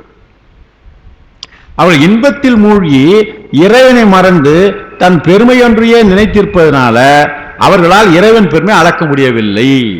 தேவ பயல்கள் சொல்லுவாங்க சில நேரத்தில். அந்த ஏன் காரணம் என்னன்னாக்கா அவங்க இன்பத்தையே நாடுபவர்களுடைய தன்மை உடையவர்களாக இருப்பார்கள். இல்லைன்னாக்கா நகுஷன் நகுஷன் நகுஷன் பாம்பா பிறப்பானா ஒரு இந்திரனா போயிடும். இதெல்லாம் புராணங்களில் நமக்கு செய்தி சொல்லிட்டு வருவாங்க. அதனால் இவன் இன்பத்து மேலே விரும்பி வந்துக்கிட்டே இருக்கிற காரணம் தேவேந்திரனுக்கு உடல் மூலம் குறிய வச்சுக்கணும். அவன் இன்பத்தை விரும்ப தான். ஆகையினால அதுக்கு ஏன் சார் அந்த இன்பத்தை அவன் விரும்பி போகிறாள் என்றால் அவர்களுக்கு இருக்கிற வினையினுடைய மறைப்பு, மாயினுடைய மறைப்பு செய்கிறான். அந்த மறைப்பு சக்தியிலிருந்து அவன் நீங்கவில்லை. ஆகையினால என்ன சொல்லுவார்னா திரோதான சக்தின்னு சொல்கிறாங்க இல்லையா, எல்லாருக்கும் அது வேலை செய்யுது. ஆகையினால பெருமை நினைத்து இருந்தார்கள் அவர்கள். அதனால இறைவன் பெரும் அளக்க முடியவில்லை. ஏன் தேவர்களால் அளக்க முடியவில்லைன்னு சொல்லிட்டு தேவர்கள் நம்மளுக்கு பெருசாக பெரியவங்க நினைக்க வேண்டாம், நம்ம பயப்பட வேண்டியலாம் ஆயிட்டு. மக்களால் என்ன ஆயிடுதுனாக்கா அவர்களுக்கு இறைவன் மறந்து இன்பமே நினைத்த காரணத்தினால இறைவனுடைய பெருமை அடைக்க முடியார்கள். அவர்களும் மலத்தால் மறைப்பட்டு இருக்கிறாங்க. நாம் என்ன பண்ணுறோம்? இறைவனை பற்றி தெரிஞ்சிக்க முடியல. நமக்கு என்ன இருக்குது? நம்ம ஆன்ம போதம்னு ஒன்று இருக்குது. ஆன்மாவுக்கே இருக்கிற பசுபோதம். பதியை பற்றி அறிய முடியாததற்கு தடையில் இருப்பது என்றால் பசுத்தன்மை. பசுத்தன்மை நீங்கிய உயிர், பசுத்தன்மை நீங்கிய பசுக்கள் தான் பதியை அறிய முடியும். பதியை அறிய முடியும், அடையிறது அப்புறம் வேற. பதியை அறிவதற்கே என்ன பண்ணணும்னாக்கா நமக்கு அந்த பசுத்தன்மை நீங்க வேண்டும். பசுத்தன்மையை நீங்குவதற்கு நமக்கு தடையாக இருப்பது பாசம். பாசத்திலிருந்து விடுபட்ட உயிர் பதியை நோக்கி செல்வதற்கு வழி வரும். அதனால்தான் அதுக்கு பாசத்துக்கு காரணம்னா ஆசை. அதனால்தான் சிவபோக சாட்டில் ஆசையராய் பாசம் விடா என்ன ஷார்ட்டா சித்தாந்தத்தை போட்டு சொல்லி. இதுக்கெல்லாம் விடுறதுக்கு என்ன பண்ணோம்? ஆன சிவ பூசை பண்ணாய். அது கூட நான் பண்ண மாட்டேன். சரி, சிவ பூஜை பண்ண மாட்டியா, ஆசை விட மாட்டியா, பாசம் விட மாட்டியா, கவலைப்படாத, 5 எழுத்தை நினைய. இதை விட யார் சொல்லுவாங்க? சிவபோக சாரம் பாட்டுங்க. ஆசையராய் பாசம் விடாய் ஆன சிவ பூசை பண்ணாய். முடியாது, எல்லாராலையும் முடியாது. நேசமுடன் 5 எழுத்தை நீ நினையாய். 5 எழுத்தை நினையான்னு சொல்லிட்டா போதும். நான் சொல்லிட்டேன் சிவாய நம்ம சிவாய நம்ம சிவாய. நேசமுடன் உன்னை தவிர வேறு எதுவுமே இல்லை. இம்மை பயனையும் மறுமை பயனை கொடுப்பது 5 அந்தியுள் மந்திரம் 5 எழுத்துமே. அந்த மாதிரி ஒரு நிலைமையை அடைந்து அந்த மந்திரத்துக்கு உண்டான தகுதியெல்லாம் நினையே நேசமுடன் நீ நினையாய். சீ சரி ஓய்ச்சி போட, உனக்கு இதெல்லாம் வரமாட்டேன், எனக்கு அப்போ கூட இல்லையே, வேற ஏன்னா ஒரு ஷார்ட் ரூட் சொல்லலாம். சீ சினமே தவிராய். நான் சொன்ன இத்தனையும் உன்னால கடைக்க முடியாது போனாக்கா நீ கோவத்தையாவது விட்டுவிடான்னா அது முடியாதுங்க. கோவத்தை விட முடியாது. சீ சினமே தவிராய். சரி, எதுவுமே வேணாம்பா, இத்தனையும் உனக்கு சித்திக்கிறதுக்கு ஒரு வழி இருக்குது. திருமுறைகள் ஓதாய். இப்ப தெரியுதா திருமுறைகளுடைய பெருமை என்னான்ட்டு? நான் சொல்லலை, சிவபோக சார் ஆசிரியர் எப்பேற்பட்ட ஞானி எவ்வளோ ஷார்ட்டாக சொல்லியிருக்காங்க பாருங்க. நம்ம இதுதான் திருமுறைகள் ஓத. ஆனால் நீங்கள் யோசனை பண்ணி பாருங்க, இல்லை எங்ககிட்ட இருக்கிற அடியாரை நான் கேட்டுருப்போம், அடிக்கடி கேட்கறது உண்டு. நீங்கள் திருமுறை படிப்பதற்கு ஒரு 2011 தொடங்கினாங்க. என் திருமுறைகள் வருவதற்கு தொடர்ந்து வந்துக்கிறவங்க ஒரு 10 பேர் இருக்கிறாங்க. அதில் ஒரு 2 பேர் போயிட்டாங்க, மீதி ஒரு புதுசாக ஒரு 5 பேர் சேர்ந்துக்கிறாங்க. இப்போவும் எனக்கு புத்தகம் வாங்கி கொடுங்க ஐயா அப்படின்னு கேட்குறவங்க இருக்கிறாங்க. இப்போ போன வாரத்தில் 3 பேர் நாங்கள் புத்தகம் எனக்கு வாங்கி கொடுங்கன்னாரு. அப்போ எங்ககிட்ட புக்கு எங்கிட்ட திருமுறை இப்போ கிடைக்கல. தலைமை இப்போ எப்படியோ கிடைக்குது, பதிப்பெல்லாம் எப்படி இருக்குது. அதுக்கெல்லாம் என்ன பண்ண, ஒரு பெரிய புக்காக நம்ம விமல்நாதன் அவர் குரூப் போட்டார். ஃபஸ்ட்டு தொடங்குற போது 7 திருமுறைகளையும் சேர்த்து ஒரே புக்கு. அவர்கிட்ட கேட்டேன், நான் வீட்டில் எத்தான் கொடுன்னு சொல்லிட்டு காரில் எத்தாந்து போட்டு 10 புக்கு எத்தான் கொடுத்தாரு.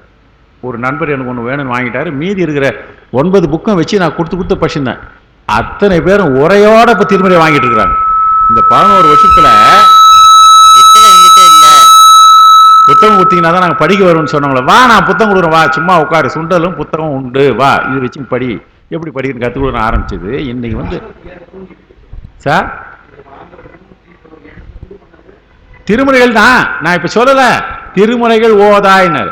சும்மா வாரத்துக்கு ஒரு 1.5 மணி நேரம் வந்து திருமுறை படிக்க வந்தவங்க எத்தனையோ பேர் வருவாங்க. சிலர் வருவார், சிலர் போவார்னு. ஆனால் சிக்கனை பிடிச்சின்னு இருக்கிறவங்க இவ்வளோ பேர் இருக்கிறாங்க. அதில் அத்தனை பேரும் அது பக்கத்தில் இருக்கிற கிராமத்தில் இருக்கிற அங்கே சேர்த்துன்னு சொல்லிட்டு அங்கங்கே படிக்கணும் சார், எங்களால் வர முடியலன்னு சொல்லிட்டு வரேன். இங்கே வராதவங்க வந்து 11 பேர் அவங்கவுங்க குரூப் வச்சுட்டு இப்போ அங்கங்கே வாரத்துக்கு ஒரு நாள் முற்றுவதல் பண்ணிக்கிறாங்க. ஒரு 3 இடத்துல உட்காந்து திருமுறைகள் படிக்கிறாங்க. ஜாதி வேறுபாடு இல்லாமல் படிக்கிறாங்க. எங்கள் பகுதியில் 40 பேர் வீட்டில் திருமுறைகள் இருக்குது. இதே ஒரு 1 கிலோமீட்டருக்கு ரேண்டமில் திருவாரூர் ஆதீனத்தில் 15 பேரை சேர்த்துக்கிறேன் கிளாஸில், சர்டிஃபிகேட் வாங்கி கொடுத்துருவேன் திருமுறை வகுப்பில். எதுக்கு நான் சொல்ல வரேன்னாக்கா, சினமே தவிராய் திருமுறைகள் ஓதாய். இந்த திருமுறைகள் என்ன செய்கிறது என்பதுக்கு இது ஒரு நல்ல சான்று என்று. அதனால நான் சொல்ல வரேன். இப்போ அதை தான் நம்ம செஞ்சுக்கிறோம். அது சார் அதான் சார் முக்கியம். நீங்கள் டெபிட் பண்ணுற நேரம் 1.5 மணி நேரம், வாரத்துக்கு 1.5 மணி நேரம், 7 × 24 டிவைடட் பை 1.5 days அவர் கணக்கு போட்டு பார்த்தீங்கன்னாக்கா ஒரு கிட்டத்தட்ட 0.25% தான் பண்ணுறீங்க. ஆனால் இந்த 1.5 மணி நேரம் உட்கார்றது, இந்த திருமுறைகள் அடுத்து எப்போ வரும்னு நினச்சின்னு சில பேர் அடுத்த வாரம் வருவோன்னுவாங்க. சில பேர் இதை போன உடனே இந்த புக்கு எங்கே கிடைக்குன்னு பார்ப்பாங்க. அப்புறம் இதை படிக்கலாமா, இதே தான் அங்கே சொல்கிறாங்க. அது பாடுறதுக்கு தெரியலையே, இவங்க பேசி தானே சொல்கிறாங்க, பாடுறதுக்கு இருக்கணும். அந்த லைஃப்பை வந்து கொஞ்சம் கொஞ்சமாக நீ இறைவனை நோக்கி எடுத்து வைக்கின்ற முதல் அடி திருமுறைகள். அதற்கு பிறகு இறைவன் உன்னை நோக்கி எடுத்து வைக்கிற பல அடின்னா திருவடி எடுத்து வச்சு வருவார், நம்மை நோக்கி வருகிறார். குழந்தை அழுதால் தானே தாய் துடுன்னு ஓடியாருல, குழாண்ட உட்காந்துக்கிற தாய் குழந்தை அழுகிற சத்தம் கேட்டால் வரா இல்லையா, அது அழுவது தான் திருமுறைகள். திருமுறைகள் வேற யாரும் இல்லை, அடியார் பெருமக்கள் நமக்காக அழுது விட்டு போனது. திருவாய் மலர்ந்ததில்லை. இப்போ பாருமே வேதனை தலைத்தவங்கிறதுல திருவாய் மலர்ந்து அழுது திருப்பு. அதனால இது என்ன சொல்ல வரேன். இப்போ 7வது பாட்டு. அன்றி நின்ற அவுணர் பூரம் எய்த வெண் பட்சினா அந்த 6 வருடமா கூர்வுலாவு படையான் விடையேறி போர் உலாவு மழுவான் அனலாடி. பெருமான் விடையிலே ஏறி கொண்டிருக்கிறான், அனலிலே ஆடிக்கொண்டிருக்கிறான். ஒவ்வொரு இடத்தையும் ஒன்று சொல்ல பாருங்க. கூர்மையான படையை கையிலே இருக்கின்றான். அந்த போர் தன்மையை உடைவதற்கு போரிலே பயன்படுத்த மழுவையும் கையிலே வச்சிருக்கிறான். விடையேறிய பெருமான், அனலாடி என்ற பெருமான், அவரிடத்திலே இருக்கின்ற படை ஒன்று இருக்கிறது. அது வந்து கூர்மையான படை இருக்கின்றது. போருக்கு உதவியாக இருக்கின்ற மழுவாளையும் ஏந்தி இருக்கிறான். மழு என்பது வாளினுடைய பொது பெயர். அதை கையில் இருக்கிற மழு என்பது ஒரு ஆயுதத்தினுடைய ஒரு சிறப்பு பெயர். அது பேருலாவு பெருமானுடைய திருமுறைகள். பெருமானுடைய பெயர் உலகம் மொத்தம் உலாவிக் கொண்டிருக்கிறது. சித்தீஸ்வரன் என்ற பெயர். அப்படிப்பட்ட பெருமான் நரையூரிலே இருக்கின்றார். அவர் சித்தீச்சரத்திலே இருக்கின்றார். அவர் தான் அந்த சித்தீச்சரமே. இப்போ என்ன சொன்னார், அடை நெஞ்சே தெளி நெஞ்சே அடைவோ சொல்லினே போயிட்டு இப்போ என்ன சொல்கிறாரு, அந்த இடத்துல தான் பெருமான் ரொம்ப விரும்பி இருக்கிறாரு. நீ அங்கே போய் வந்தினாகா, ஜோசியர் சொல்கிறார் பற்றியா, நீங்கள் ஒரு முறை குடும்பத்தோடு அந்த கோயிலுக்கு போயிட்டு வந்தீங்கன்னா எல்லாம் போயிடும் உங்களுக்கு நல்லா சொல்லுவார் தீர்க்கமாக. ஏன்னாக்கா அங்கே தான் ஜனங்க எவ்வளோ பேர் போய் போகிறாங்கன்னு பாருன்னாக்கா அப்படியே போவாங்க எல்லாம். இப்போ அப்படி தான் இந்த பரிகாரத்தனங்களாம் ஆகிப்போச்சு.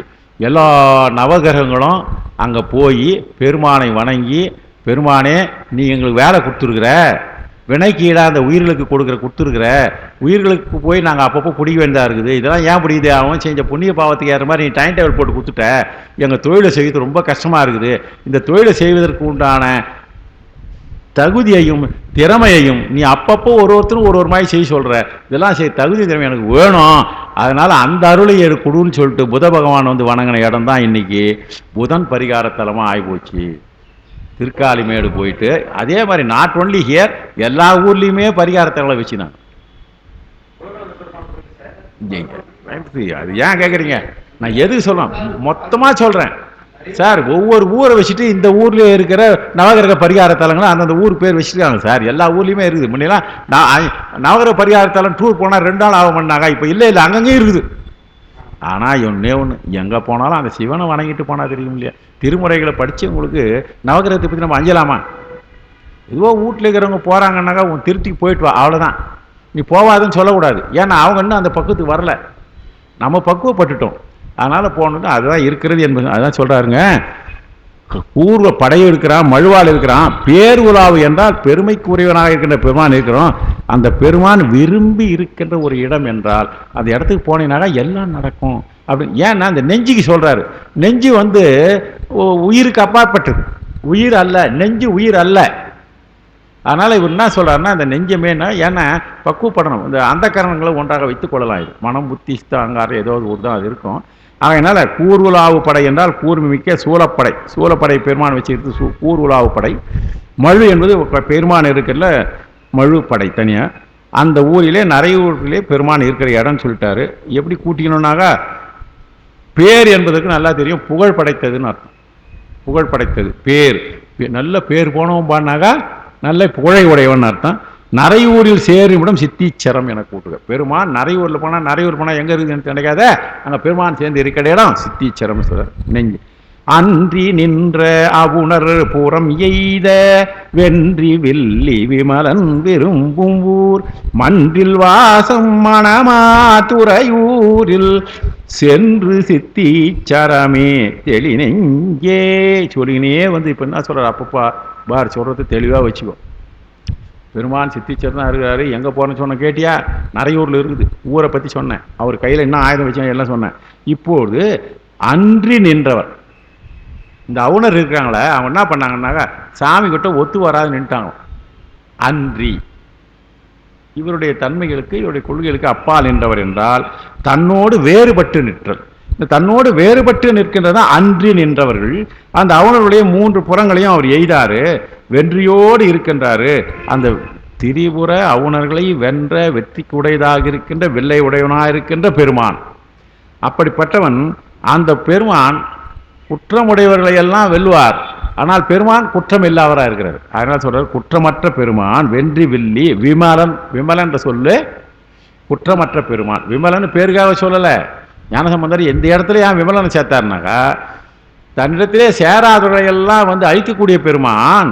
ஆனால் அவன் அழிப்பதற்கு இருக்கிறவனாக்கா ஒருத்தன் ஒரு தப்பு செய்யாதுன்னு சொன்னாக்கா இவன் தப்பு செய்கிறவனா இருக்கலாமா? இருக்கக்கூடாது. நமக்கு புத்தர் கதையெல்லாம் சொல்லுவாங்க. டேய் சக்கரை போட்டு சாப்பிடாதான்னு சொல்கிறதுக்கு 2 நாள் பொறுத்துவான்னு சொல்லி கேட்டு சொன்னான். ஏன்னா நான் அதுமாரி சாப்பிடாது இருந்தால் தான் நான் நீ சக்கரை போட்டு சாப்பிடாதான்னு சொல்லணும் அப்படின்னு தன்மை வரும் அப்படின்ற மாதிரி செய்விப்பி.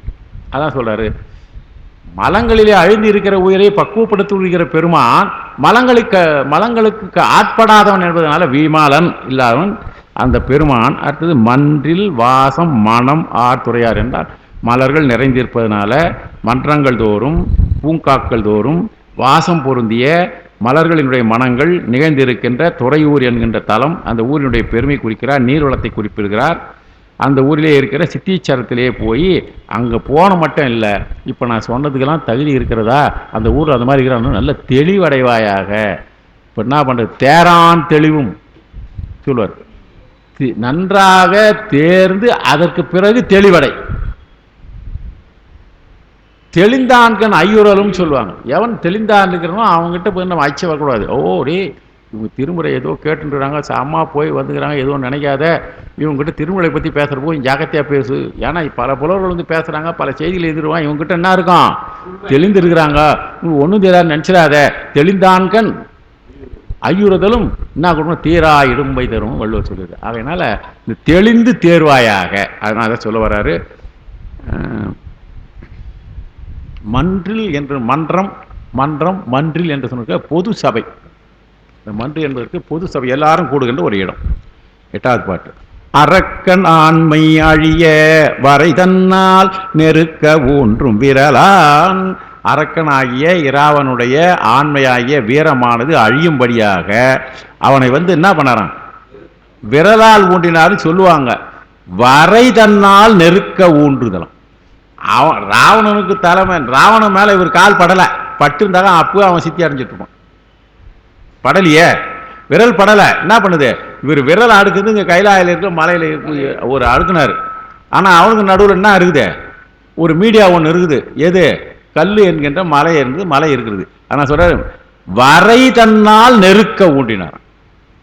பெருமானுடைய விரல் மலை மேல தான் பட்டுதா வழியே ராவண மேலே படலன்றது ஒரு குறிப்பு சொல்றாரு. அப்படிப்பட்ட பெருமான் வீட்டில் இருக்கின்ற ஊர். இப்போ ஒரே செய்தி சொல்ற போது நம்ம ஒரு சின்ன ஆமா தீர்ந்து பிடிச்சுக்குமா அது, அதனாலதான் அவனுக்கு இன்னும் நீண்ட நாளும் வாழும் கொடுத்தாரு. இருந்தாலும் அந்த ஊடகத்து மூலமா போனதுனால அவனுக்கு ஒரு பெருமை கட்சி, அதுக்கே கூட அவ்வளோ இருக்குது. இருந்தாலும் அதான் உண்மை, அவனுக்கு காலு பட்டுதான் தீர்ந்து போய். இப்போ பெருமானு விரலான் விரும்பும் ஊர் புறக்கும் கீர்த்தி உடையார் நரையூரம். இப்போ சொல்ற இந்த நரையூரில் எப்படின்னாங்க, புறக்கும் கீர்த்தி உடையார் என்றால் புறத்தல் என்றால் பரவுதல் அர்த்தம். நன்கு ஊர் மொத்தம் பரவிய கீர்த்தி உடையவராக இருக்கின்ற ஊர் இருக்கிற நரையூரில் திருக்கோள் சித்தீச்சரம். இப்போ சித்தீச்சரம் தெளின்னு சொன்னேன், முதல் பாட்டிலையும் தெளின்னு தான் சொன்னேன். அது திருக்கோள் சித்தீச்சரம், சாதாரணமான சித்தீச்சரம் இல்லை, மேன்மையுடையதாக இருக்கிற சித்தீச்சரம், சிவபெருமான் சித்தீச்சரம், பெருமான் வீட்டில் இருக்கிற சித்தீச்சரம், பரவிய புகழால் வாழ்கின்ற சித்தீச்சரம். புறக்கும் கீர்த்தி என்பது கீர்த்தி என்பது புகழ்.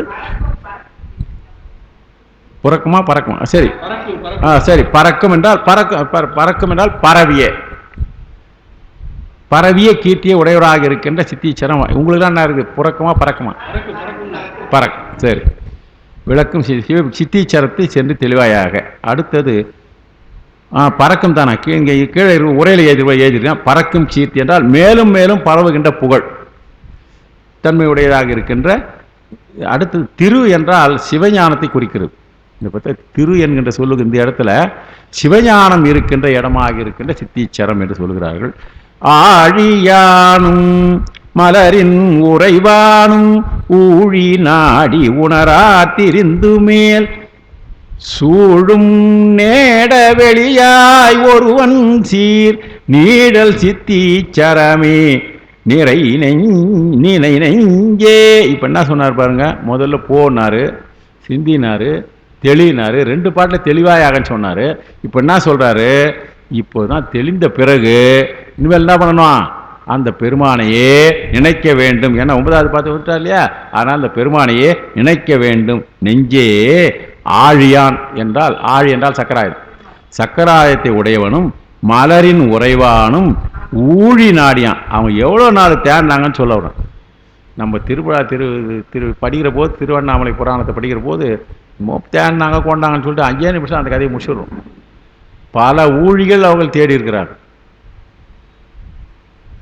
ஒரு காலத்திலே அவர்கள் தேடினார்கள்.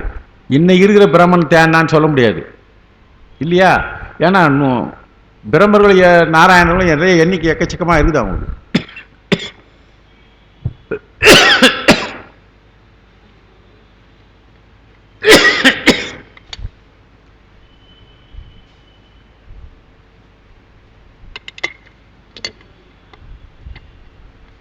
ஆக எண்ணிக்கையில் அதிகமாக இருக்கிற எண்ணங்கள் இருக்கிறதுனால இன்னைக்கு இருக்கிறவங்க வந்து பண்ண ஒரு இடங்களில் ஒரு பாட்டில் அது கூட வருது, ஐயோ ஒரு நாராயணன் தான் தேன, எல்லா பிரம்மரும் தேடினாங்களா இல்லையே, ஒருவர் தேடினோன்னு அடுத்தவங்களுக்கு புத்தி வந்துடுது இல்லையா அப்படின்னு ஒரு சில இடத்துல ஒரே எழுதியிருப்பாங்க. அதனால ஓர் ஊழிக்காலம் ஆடினார்களோ, அவ்வளோ நாள் நாடி உணரார் திரிந்து மேல் சூடும் நேட எரியாய். மேலும் போய் தேடினாரு, கீழவும் தேடி தேடினாரு, எல்லா இடத்துக்கும் பெருமான் வெட்ட வெளியாதான் நின்றான் வழிய தன்னை காட்டு கொடவே இல்லை. நேட எரியாக நின்றான் பெருமான். எப்படி நின்றார், அவங்களுக்கு அனல் தான் தெரிஞ்சதா வழியா, பெருமான் கடைசியில் வந்து தேடி பார்த்துட்டு எல்லாம் முடியலன்னு வந்து உட்கார்ந்துடுறாங்க. அது அருணாச்சல புராணம் பெரிய வரலாறு. அங்கே போய் தேடி பிடிச்சி வந்த பிறகு கூட தேட முடியாத போர் எப்படான்னு வந்துட்ட பிறகு பெருமான் அனலாக நிமிர்ந்தான். முதல்ல இவங்களுக்கு வந்து அனலாக வந்து தான் பெருமான் காட்டுறாரு. அதுக்கப்புறம் தான் வந்து இருந்து எங்களுக்கு ஒன்று அனலுடைய கீழவும் மேலும் ஒன்றும் தெரியலையே அப்படின்ற போது தான் அப்புறம் தேட போனாங்க. இந்த அருணாச்சல வரலாறு அது இருக்கிறது. அவர்களது முயற்சியின் பயனற்ற தன்மை இருக்கின்றது. அது தான் இவ்வளவு சொன்னார். சூழ்தல் என்றால் சுற்றிலும். இந்த நேடான்னு வருது பாருங்க, நேட என்றால் தேடுதல் என்பதனுடைய இலக்கிய சொல்லு. செய்யுள்களிலே தேட என்பதை நேட என்று குறிப்பது ஒரு வழக்கமாக இருக்குது. அது செய்யுள் வழக்கு. தேட என்பதனுடைய செய்யுள் வழக்கு நேட. மெய்யில் மாசர் விரிநுண் துகிலினார் கையில் உண்டு கழரும் உரைகொள்ளேல் உய்ய வேண்டி இறைவன் உறையூரில் செய்யும் சித்தீச்சரமே தவமாமே. முதல்ல தேடு, போ, அடை, சிந்தி, தெளிஞ்சிட்டு பிறகு பெண்ணா செய்கிற நீ நினை. இந்த நினைச்சினாதான் அது என்னது, அதுதான் தவம்னு சொல்றார் 10வது பாட்டில். தவம் எது என்பதற்கு நான் முதலே சொன்னேன். தவம் என்று ஞானசம்பந்தப்பரா குடிக்கப்பட்டு இருக்கின்ற ஒரு பல இடங்கள் இருக்கிறது. அதிலே இந்த பதிகத்திலே தவம் என்று கூறுக பெருமானை மனசினால நினைப்பது தவம். தல யாத்திரை செய்வது தவம். செய்துவிட்டு வந்தால் தேடுதல், தெளிதல், அப்புறம் தெளியணும், தெளிவடையணும். தெளிவடைஞ்ச பிறகு இதுதான் நமக்கு கதி என்று நினைக்கணும். வேற உறுதியாக இருக்க வேண்டும். சிக்கன பிடித்தேன் என்கிற தலைமை அடைய வேண்டும். அதுக்கு பிறகு நினைத்தாதான் நினைக்க வேண்டும். உடம்பின்கண் அழுக்குடையவர்கள் நல்லா தெரியும். மெய்யில் மாசர் விரியன் துகிலாளர் என்றால் விரித்து கூட்டும் நுண்ணிய ஆடைகளை அணிந்திருக்கிறவர்கள். இவங்கெல்லாம் கையிலேயே உழல்கின்றவர்கள். இவங்கெல்லாம் ஒரு நீதியை சொல்லுவாங்க. அவங்க கூட நீதி தான் சொல்கிறாங்க. அவர்கள் சொல்லுகிற முறையாக சில செயல்கள்லாம் சொல்கிறாங்க. அவங்களுக்கு பீடகம் என்ற ஒரு நூல்னு சொல்லுவார். அவங்க பிடக நூல், அவங்க சொல்கிற நூல் பிடக நூல். அது சரியான நூல் அல்ல என்பதை இங்கே குறிப்பிட்டிருக்கிறாரு. சமணர்கள் எடுத்து கூறும் முறைகளை கொள்ளாதீர்கள். ஏனென்றால் இந்த பிறப்பிலேயே உய்தி பெற வேண்டும் என்றால், மீண்டும் பிறகு போகாமல் இருக்க வேண்டும் என்றால், நீ பெருமானையை உய்ய வேண்டில் என்றதுன்னா உய்தி பெறுதல் என்றால் பிறவியிலிருந்து நீத்தல். மீண்டும் பிறவாத தன்மை அடைவதற்காக நீங்கள் சித்தீச்சரத்தில் இருக்கிற பெருமானை அடையலாம். கலியுகத்திலே இதுதான் சிறந்த தவம் சார். கலியுகத்திலே யார் ராவணன் செஞ்ச மாதிரி தவம் நம்மளால் செய்ய முடியாது, நினைக்க கூட முடியாது. சிங்கப்பூர்மா சூரமன் செஞ்ச மாதிரி செய்ய முடியாது. சரி, அதான் அர்ஜுனை செஞ்ச தவம் மாதிரி செய்ய முடியுமா? அர்ஜுன் தவம் செஞ்ச மாதிரி தெரியுமா?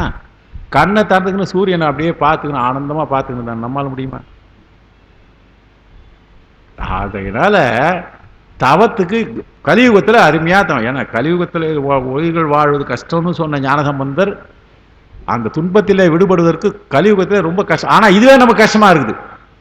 அது மாதிரி தவங்கள்லாம் நிறைய பேர் செஞ்சுருக்கிறாங்க, ஓய்வுகளாக இருந்துருக்கிறாங்க. ஆனால் கலியுகத்தில் திருமுறை படிக்கிறதுக்கு வானா எங்கே வராங்க? அதை அப்புறம் பார்த்துக்கலான்றாங்க. எப்போ பார்க்குறது? இந்த பிறவியில் இப்போ விட்டுட்டோமே, இந்த உயிரிலே உடல்லையே உயிர் இருக்கிற போதே செய்யணும் இல்லையா? சின்ன பசங்க அதனால கிடைக்கிறாங்களான்னா இல்லையே. ஒரு நாளைக்கு 50 ரூபா கொடுக்குறோம் வாடான்னா கூட இல்லை. நீ எப்போ ரூபா கொடுவியோ அப்போ சொல்லு, வாங்கி போடுறோம்.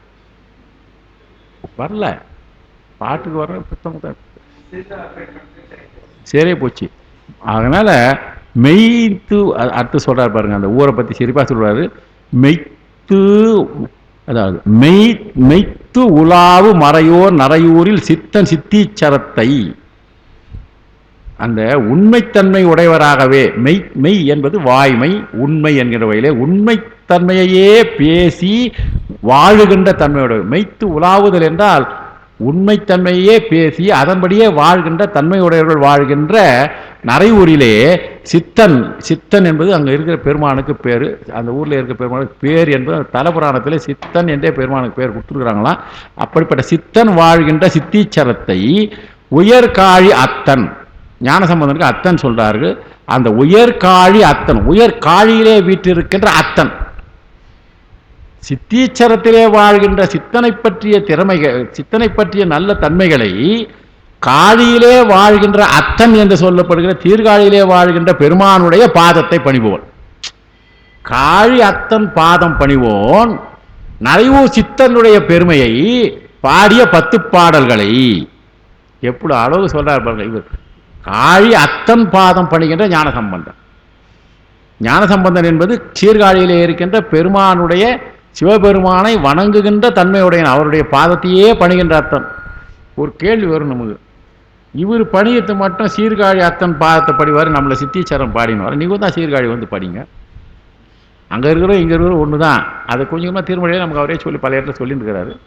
அதனால் அத்தன் பாதம் இங்கே இன்னும் பொண்ணு பாருங்க, பணி இல்லை என்ன இருக்குது பாருங்க.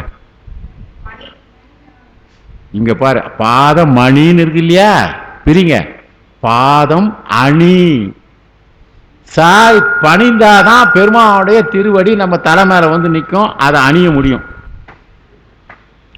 இந்த ஞானசம்பந்தர் பணிகிறாரு, பணியதில் பணிதனால அவர் என்ன பண்ணுறாரு, பெருமானுடைய திருவடியே தன்னுடைய தலையிலே சுமந்து கொண்டிருக்கின்ற ஞானசம்பந்தன். அப்ப ஞானசம்பந்தருக்கு நமக்கு என்ன, நம்மளை பணின்னு சொல்றாரு, பணிந்தால்தான் பெருமானுடைய திருவடி நமக்கு கிடைக்கும்ன்றாரு. ஆக சொல்றவர் யாருன்னாக்கா, பெருமானுடைய திருவடியை பணிந்து தவம் செஞ்சு நம்மளை என்னெல்லாம் செய்யுன்னு சொல்கிறோம் அத்தனையும் பல பிறவிகளிலே செய்து நமக்கெல்லாம் வழிகாட்டுவதற்காக பெருமான் தன்னுடைய திருவடி அவர் சார் இந்த அத்தன் பாதம் அணி ஞானசம்பந்தம் ரொம்ப சிந்தனைக்குரிய விஷயம் சார். ஞானசம்பந்தம் எப்போவாது கேட்டுக்கிறாரா, பெருமானே உன்னுடைய திருவடி என் தலைமையில் வச்சின்னு? பின்னால் வந்த 2 பேர் கேட்டிருக்காங்க சார். ஞானசம்பந்தர் ஏன் பூமிக்கு வந்தாருன்ற போது அவரே சில இடத்துல சொல்லியிருக்கிறாரு, பிறக்குமாறு இல்லாத என்னை மையல் செய்து மண்ணில் மேல் சொல்லிட்டார். ஏன்னா பிறக்கத்தையே இல்லை, நான் உள்ள சாயுச்ச நிலையில இருந்து ஒரு மறக்குமாறு இல்லாத என்னை மையல் செய்து மண்ணில் மேல் பிறக்குமாறு செய்தேப்பா. நான் உன்னை மறவாது எங்கே இருந்தேன், நான் சாயுச்ச நிலையில் இருந்த பெருமான். அது நேரமாக நிலமாக போவோம். மற்றவர் வரலாறு பார்க்கிற போது ஞானசம்பந்தரை நமக்கு எல்லாம் போது வேதனை தழைத்தோமர் இந்த பாட்டு இருக்கு பார்த்தீங்களா, அதுக்காக பெருமான் கொண்டாந்து போட்டார். அதனால தான் கடைசியில் அப்பா சொல்கிறதுக்காக நான் உலகியலுக்கு கல்யாணத்தையும் அருளியலுக்கு முடியாதுன்னு சொல்லிட்டு கடைசியில் கையை தொட்ட உடனே ஷாக் அடிச்சது. அவர் உடனே வந்தார். நமக்கெல்லாம் பார்த்தாலுமே ஷாக் அடிக்கிற தீயில போய் அப்படியே உள்ள போனோம். ஏன்னா இதுக்கப்புறம் அவரை வச்சுருந்தா விட்டா போச்சு, பிறகு வந்துடும், அவ்வளோதான். எங்க இருந்து வர அவரு அவ்வளோ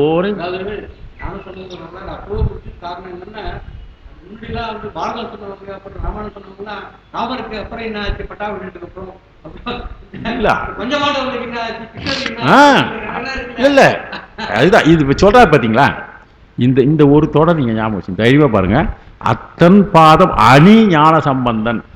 இப்போ இந்த பாதத்தை என் திருவடி மேல் சூட்டுன்னு கேட்கறாரு, சூட்டினேன்றாரு. ஒத்துரு என்ன பண்ணாரு, அவரா வந்து தலை மேல வச்சு பார்க்குறாரு. உனக்கு என்ன புத்தி இல்லையா வைக்கிறேன்னு சொல்லி இவர் கத்துறாரு. கடைசியில் வந்து என்ன பண்ணாரப்பா, எனக்கு தெரியலையான்னு ஒன்று இத்தனை ஏமாற்றே அறிந்திலேன்னு என் பெருமான். இதெல்லாம் நல்ல வருமானம். இதெல்லாம் நிறைய படிச்சா பார்த்தா தான் தெரியும். ஆனால் பெருமானுடைய பாதத்தை ஞானசம்பந்தர் அணிந்து கொண்டு இருக்கிறார் என்றால் பெருமான் தன்னுடைய திருவடியை இவர் மேலே எப்போ சூட்டி இருக்கிறார் என்பதை இந்த பாட்டு, இந்த வரி நமக்கு அத்தாஷன் தைரியமாக நீங்கள் வச்சு நீங்கள் பேசலாம். பேசுகிற போது பெருமானுடைய திருவடி எப்பவுமே அவர் தலை மேலே இருந்துன்னு இருக்குது.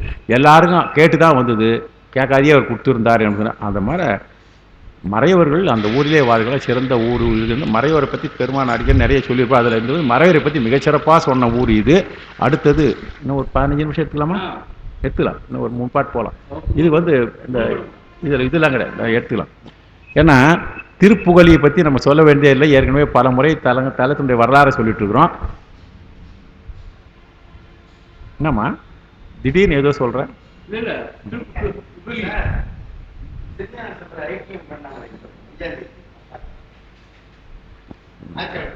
சரி. இப்போ திருப்புகழி என்பதை பற்றி நம்ம தலத்தை செய்தி சொல்ல வேண்டியதில்லை. இந்த பதியங்களை இந்த இப்போ சொன்ன பார்த்தீங்களா அந்த வரலாற்றில், அதில் அவர் குறிப்பிட்டுருக்காரு.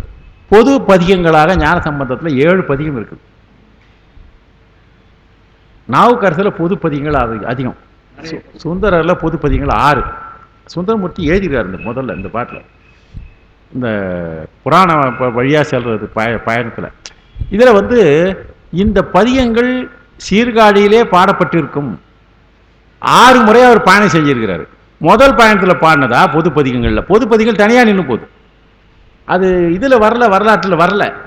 இந்த பொது பதிகம் தேடி கண்டுபிடிச்சி ரொம்ப ஆய்வு பண்ணி எப்படியோ செஞ்சு போயிட்டு அந்தந்த பதியங்களை அந்தந்த ஊரிலே அங்கே பின்னால் சேர்த்து இருக்கிறோம். அந்தந்த ஊர்லேயே இருக்கலாம். ஏன்னா 6 முறை தலம் பண்ணாரு, 6 முறை போறாரு, 6 முறை திருப்பி இங்கே தங்குறாரு. இப்போ முதல்ல தங்கின போது பானதா, 2வது தங்கின போது பானதா, 3வது தங்கின போது இந்த பதிவு பாடினா சொல்ல முடியுமா? அதுக்கு குறிப்பு கொடுத்துருக்கிறாராம் சேக்கிழார். அந்த சேக்கிழாரை குறிப்பை நுணுகி ஆராய்ந்து அந்த அந்த பயணங்களுடைய நிறைவிலே அந்தந்த பயணத்தின் போது சீர்காழியை தங்கி இருந்த போது அந்த பதிகளை சேர்த்து இருக்கிறேன்னு. சார் எவ்வளோ பெரிய ஆராய்ச்சி சார். நான் இப்போ தான் எல்லாம் ஓரளவு திருமுறைலாம் அப்படியே படிச்சிட்டோம், பெரிய படம்லாம் நிறைய படிச்சிட்டோம், பரவாயில்லன்னு நினச்சிருந்தாங்க. இப்போ எடுத்து பார்க்குற போது ஐயோ இன்னும் நம்ம படிக்க வந்து ஏராளமாக இருக்குதுன்னு போது நான் வாங்கி வச்சுருக்கேன் அந்த புக்கு. இப்போ தான் இன்றைக்கி தான் உட்காந்து அதை கொஞ்சம் படிக்க ஆரம்பித்தேன். இப்போ அதிலேயே முற்றுவதல் பண்ணிட்டு இருக்கிறோம். இப்போ 320வது பாட்டு வரையும் முற்றுவதல் பண்ணியாச்சு. தினமும் 5 பாட்டை ஒருத்தர் பாடி வாட்ஸ்அப்பில் போடுறாங்க. அந்த குரூப்பில் 317 பேர் குரூப்பில் இருக்கிறாங்க. அத்தனை பேர் ஒரு முறை அந்த புத்தகத்தை வச்சுக்கின்னு இந்த பதியங்களை பல பண்கள் வருது, ஒரே பண்ணில் வரலை. அதனால் இன்றைக்கி வந்து இந்த ஊரில் பாடினது நம்ம காஞ்சிபுரம் தான் பாடிக்கிறாரு. இந்த வாரத்தில் 3 நாளைக்கும் திருக்காட்சி காஞ்சி எல்லாம் போது இதில் பாடியிருக்கார். கச்சிநேரி திருக்காரைக்காட்டில் 3 பதிகம் பாடிக்கிறார் ஞானசம்பந்தர். அதில் 3லேயும் 2 பண்ணில் வருது. எதுக்கு சொல்ல வரேன்னாக்கா, நம்ம இன்னும் கற்க வேண்டியது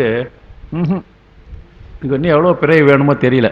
இப்போ வந்து இந்த திருப்புகழிலே இருக்கிறது தக்கராக தான். இந்த பாடலில் என்ன செய்யணும்னா, விதியாய் விளைவாய் விளைவின் பயனாகி கொதியாவரு கூற்றை உதைத்தவர் சேரும் பதியாவது பங்கய நின்று அலரத்தேன் பொதியார் பொழில் சூழ் புகழி நகர்தானே. புகழி நகருடைய பெருமையை சொல்றாரு. விதியா இந்த பாட்டில் பாருங்க, நான் இவருடைய மார்க்கண்டேயர் வரலாறு சொல்றாரு. விதியாய் விளைவாய் வினையின் பயனாகி கொதியா வரு கூற்று.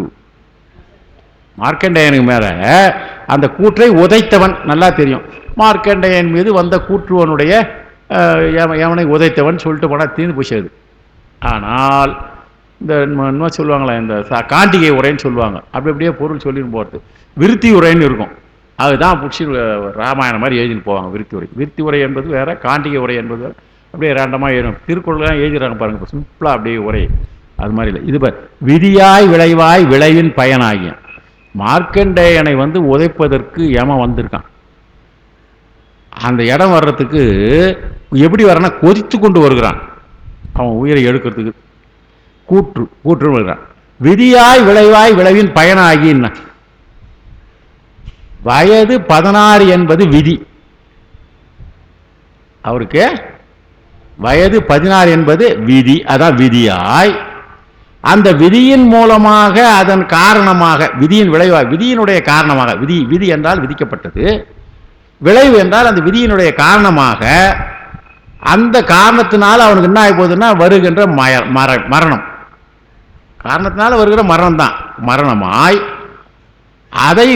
அதுக்கு என்ன ஆகி போச்சா, இவர் என்ன பண்ணாரு, பெருமானை விளைவின் பயனாக, விதியின் விளைவாய் மரணம் வருகிறது. இவர் என்ன பண்ணார், அதனால் விளைந்த மரணத்தை இவர் பெருமானை திருவடியை பற்றென பற்றி சிக்கன பற்றி இருந்தனுடைய விளைவு இவர் செயல்பட்டனுடைய பயனாக கொதியா வருகூற்றை உதைத்தோம். ஆக விதியின்படி வந்த மரணத்தை தன்னுடைய அறிவுபூர்வமாக பெருமானை வழிபாடு செய்த காரணத்தினாலே வருகின்ற விளைவினாலே கூற்றை பெருமான் உதைத்தா. சும்மா வச்சில்ல ஒரு. இப்போ நம்ம இவ்வளோ கஷ்டப்பட்டு சித்திச்சரம் போயின்றதுக்கு சேரு பாரு சிந்தி பண்ணி அதுக்கப்புறம் தவம் செய்ய என்ன போடு, இப்படி எல்லாம் செஞ்சு எவ்வளோ புண்ணியம் செய்ய, எப்படி மார்க்கண்டேயர் செய்யணும். மார்க்கண்டேயர் தவம் செய்கிறது வந்து ரொம்ப கடுமையாக இருக்கும். ஏன்னா மார்க்கண்டேயன் தவம் குறைத்த சருக்குன்னே ஒரு இடத்துல கந்தபுராணத்தில் வருது, நீளமாக போகிறாரு. அதனால் ஆக மட்டும் என்ன பண்ணாக்கா, நம்முடைய பயன் அதான் சொல்லுது, இறைவனுடைய திருவடியை சிக்கன பிடித்து கொண்டனுடைய விளைவு, அதன் பயனாகி கொதித்து வருகின்ற கூற்றை உதைத்தவர். ஒரே ஷார்ட்டாக சொல்லிட்டார். அவர் சேருகின்ற பதி, அந்த பெருமான் விரும்பி வாழ்கின்ற பதி. அந்த ஊருக்கு ஒரு விளம்பரம் சொல்கிறாரு, பங்கயம் நின்று அலற, தாமரை மலர்கள் தலங்களிலே நின்று மலர்கின்ற பொழுது தேன் வண்டுகள் எல்லாம் இருந்து நிறைய சேர்ந்து அவற்றையெல்லாம் பொதிந்து வைக்கிறதாம். அந்த வண்டுகள் வந்து மலர்களை எடுத்து அந்த பங்கயத்தில் இருக்கிற தேனை எடுத்து பொதித்து வைக்கின்ற தன்மை உடைய பொழில்களை உடையதாக இருக்கின்ற புகழி நகர். இங்கே நீர்வளத்தை சொன்னார், தாமரை மலர் சொல்லி நீர்வளத்தை சொன்னார். நீர்வளம் நிறைந்த ஊரிலே யமனை உதைத்தவனாகிற பெருமான் வீட்டிருக்கிறான்னு சொன்னார். அடுத்தது ஒன்னார் புறமூன்றும் எரித்த ஒருவன். ஒன்னார் என்று சொன்னார், ஏற்றுக்கொள்ளாதவன் சொன்னார். இங்க ஒன்னார் என்றால், இந்த ஒன்னார் என்றால் பகைவன் ஒரு சொல். ஒன்னார் என்பது பகைவர்கள், பகைவராக. இவங்க முதல்ல பகைவரே கிடையாது. இந்த புறமூன்றும் எரித்தவர்களாக இருக்காங்க இல்லையா, பெருமான் கிட்ட வர வாங்கினவங்க முதல்ல ஒத்து தான் போனாங்க, இப்போதான் ஒத்து போவாத ஒன்னார் ஆயிட்டாங்க. அவங்க பகைவராக மாறியவர்கள் தானே. நல்ல ஒற்றுமையாக கூட இருந்து தான் வந்து வரலாம் வாங்கினாங்க. கடைசியில் என்ன பண்ணா, தலை மேலே யார் தலை மேலே வச்சு ஆகுமான்னு சொல்லிட்டு வாரம் வாங்கணும் தலையிலே வைக்கிறான் இல்லையா, அவன் பகவனா மாறிட்டான், க்ஷணத்தில் மாறிட்டான். அதே போல் ஒன்னார் புறம் மூன்றும் எரித்த ஒருவன், அப்படிப்பட்டவன். ஒருவன் என்றால் இங்கே சாதாரண ஒரு ஆள் இல்லை, ஒப்பற்றவன். ஒருவன் ஒருவன் என்னும் ஒருவன் காண். மின்னார் இடையாளோடும் கூடிய வேடம் தன்னால் உறைவான். சீர்காழியில் இருக்கிற பெருமான் இவருக்கு தரிசனம் கொடுக்குற போது தோடுடைய செவியன் விடையேறின் அந்த பாட்டில் உமையோடு இருக்கிறான் என்ற தன்மையை சொல்வார். இவர் காட்சி கொடுத்ததே உமையோர் பாகனாகத்தான் பெருமான் காட்சி கொடுத்தார். அப்படிப்பட்ட பெருமான் பெண்ணோடு கூடி இருக்கின்றான். அப்படிப்பட்ட இடம் எந்த ஊருன்னாக்கா முதல்ல சீர்காழி தலை நீர்வளத்தை சொன்னார். நீர்வளத்துக்கு காரணம் என்னன்னா, கடல் சூழ்ந்த பொன்னார் வயல், கடலால் சூழப்பட்ட ஊர். என்னடா கடலால்னா கடல் தண்ணியில்னா மீன் தான் நிறைய வரும், நிலமே மாறிடுமே. அப்படி இல்லையா, பொன்னார் வயல் சூழ்ந்து பொன் போன்று மணிகளை விளைவிப்பதற்கு காரணமாக இருக்கின்ற வயல்களும் சூழ்ந்து இருக்கிறது. இப்போ நீ கடல் வளத்தையும் சொன்னார், வயல் வளத்தையும் சொன்னார். முதல்ல நீர் வளத்தை சொன்னார், வயல் வளம் சொன்னார். நீர் மட்டும் இருந்தால் போதாது, இருக்குதாப்பா பயிர் இருக்குதா, பயிரெலாம் வளையுதானாக்கா பொன்னார், இந்த பொன்னார் என்பது பொன் மணிகளை கொடுப்பதாக இருக்கின்றன. பொன்மணி தங்கம் வள்ளி வைரம் வயிறுடைய இல்லை, நிலத்திலே இருக்கிற நெல்மணிகள் தான் பொண்ணு. அப்படிப்பட்ட தன்மை இருக்கின்ற பெருமான் வீட்டு இருக்கிற இடம் தன்னுடைய ஊராட்சியை அருமையாக சொல்லி அவர் வலியின் மதி செஞ்சடை வைத்த மணாளன் புலியின் ஆதல் கொண்டு அறையாத்த புனிதன் மலியும் பதியாம் மறையோர் நிறைந்து ஈண்டி பொலியும் புரை பூம்புகலி நகதானே. இந்த ஊருக்கு ஒவ்வொரு பெருமையை ஷார்ட்டாக சொல்றார் பாருங்க. பெருமான் மலியும் பதி என்றால் விரும்பி இருக்கின்ற பொருள். எப்போ போனாலும் அருள் புரிவதற்கு தயாராக இருந்துக்கிற பெருமான் அந்த இடம். அந்த பெருமான் மலிதல் என்பதுக்கு விரும்புதல் என்கின்ற ஒரு பொருள் எங்கே கொடுத்துருக்காங்க. விரும்புகின்ற பதி அவங்க இருக்கிறவங்களாம் யாருன்னாக்கா மறையோர் நிறைந்து ஈண்டி பொலிதல் என்றால் மேம்படுதல்னு அர்த்தம்.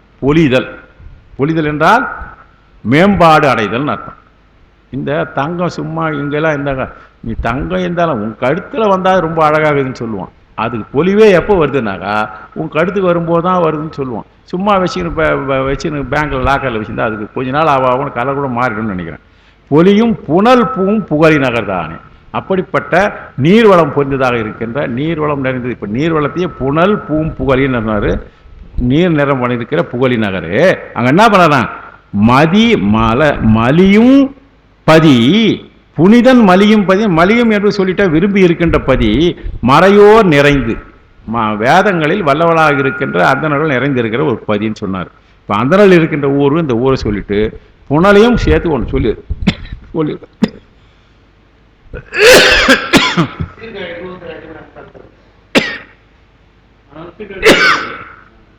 சீர்காழி திடீர்னு சீர்காழி கோத்திரம்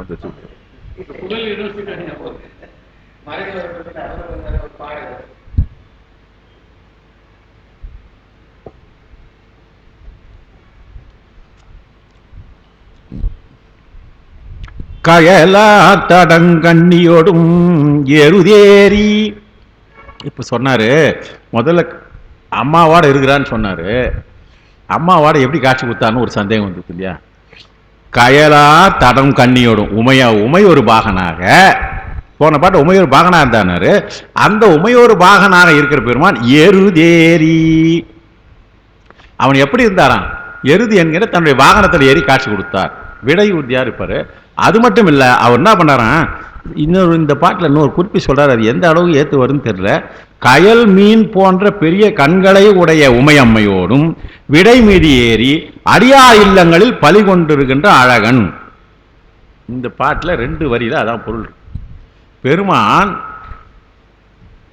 ஊரா பலி ஏற்குது போறார் இல்லையா, உமையம்மையோடு சேர்ந்து பலி ஏறி செல்கிறார் அப்படின்னா அப்படியே உரை எழுதியிருக்காரு. நான் கொஞ்சம் யோசனை பண்ணி பார்க்குறேன், அது என்றாலும் நீ ஏற்றுக்குள்ள பார்க்கலாம்ல. கயலார் தடம் கண்ணியோடும் எருதேறி அயலார் கடையில் பலி கொண்ட அழகன். நான் இப்படி பிரிச்சுட்டு பார்த்தேன், ஆனால் உரையாசிரியர் இப்படி தான் எழுதியிருக்கிறாரு.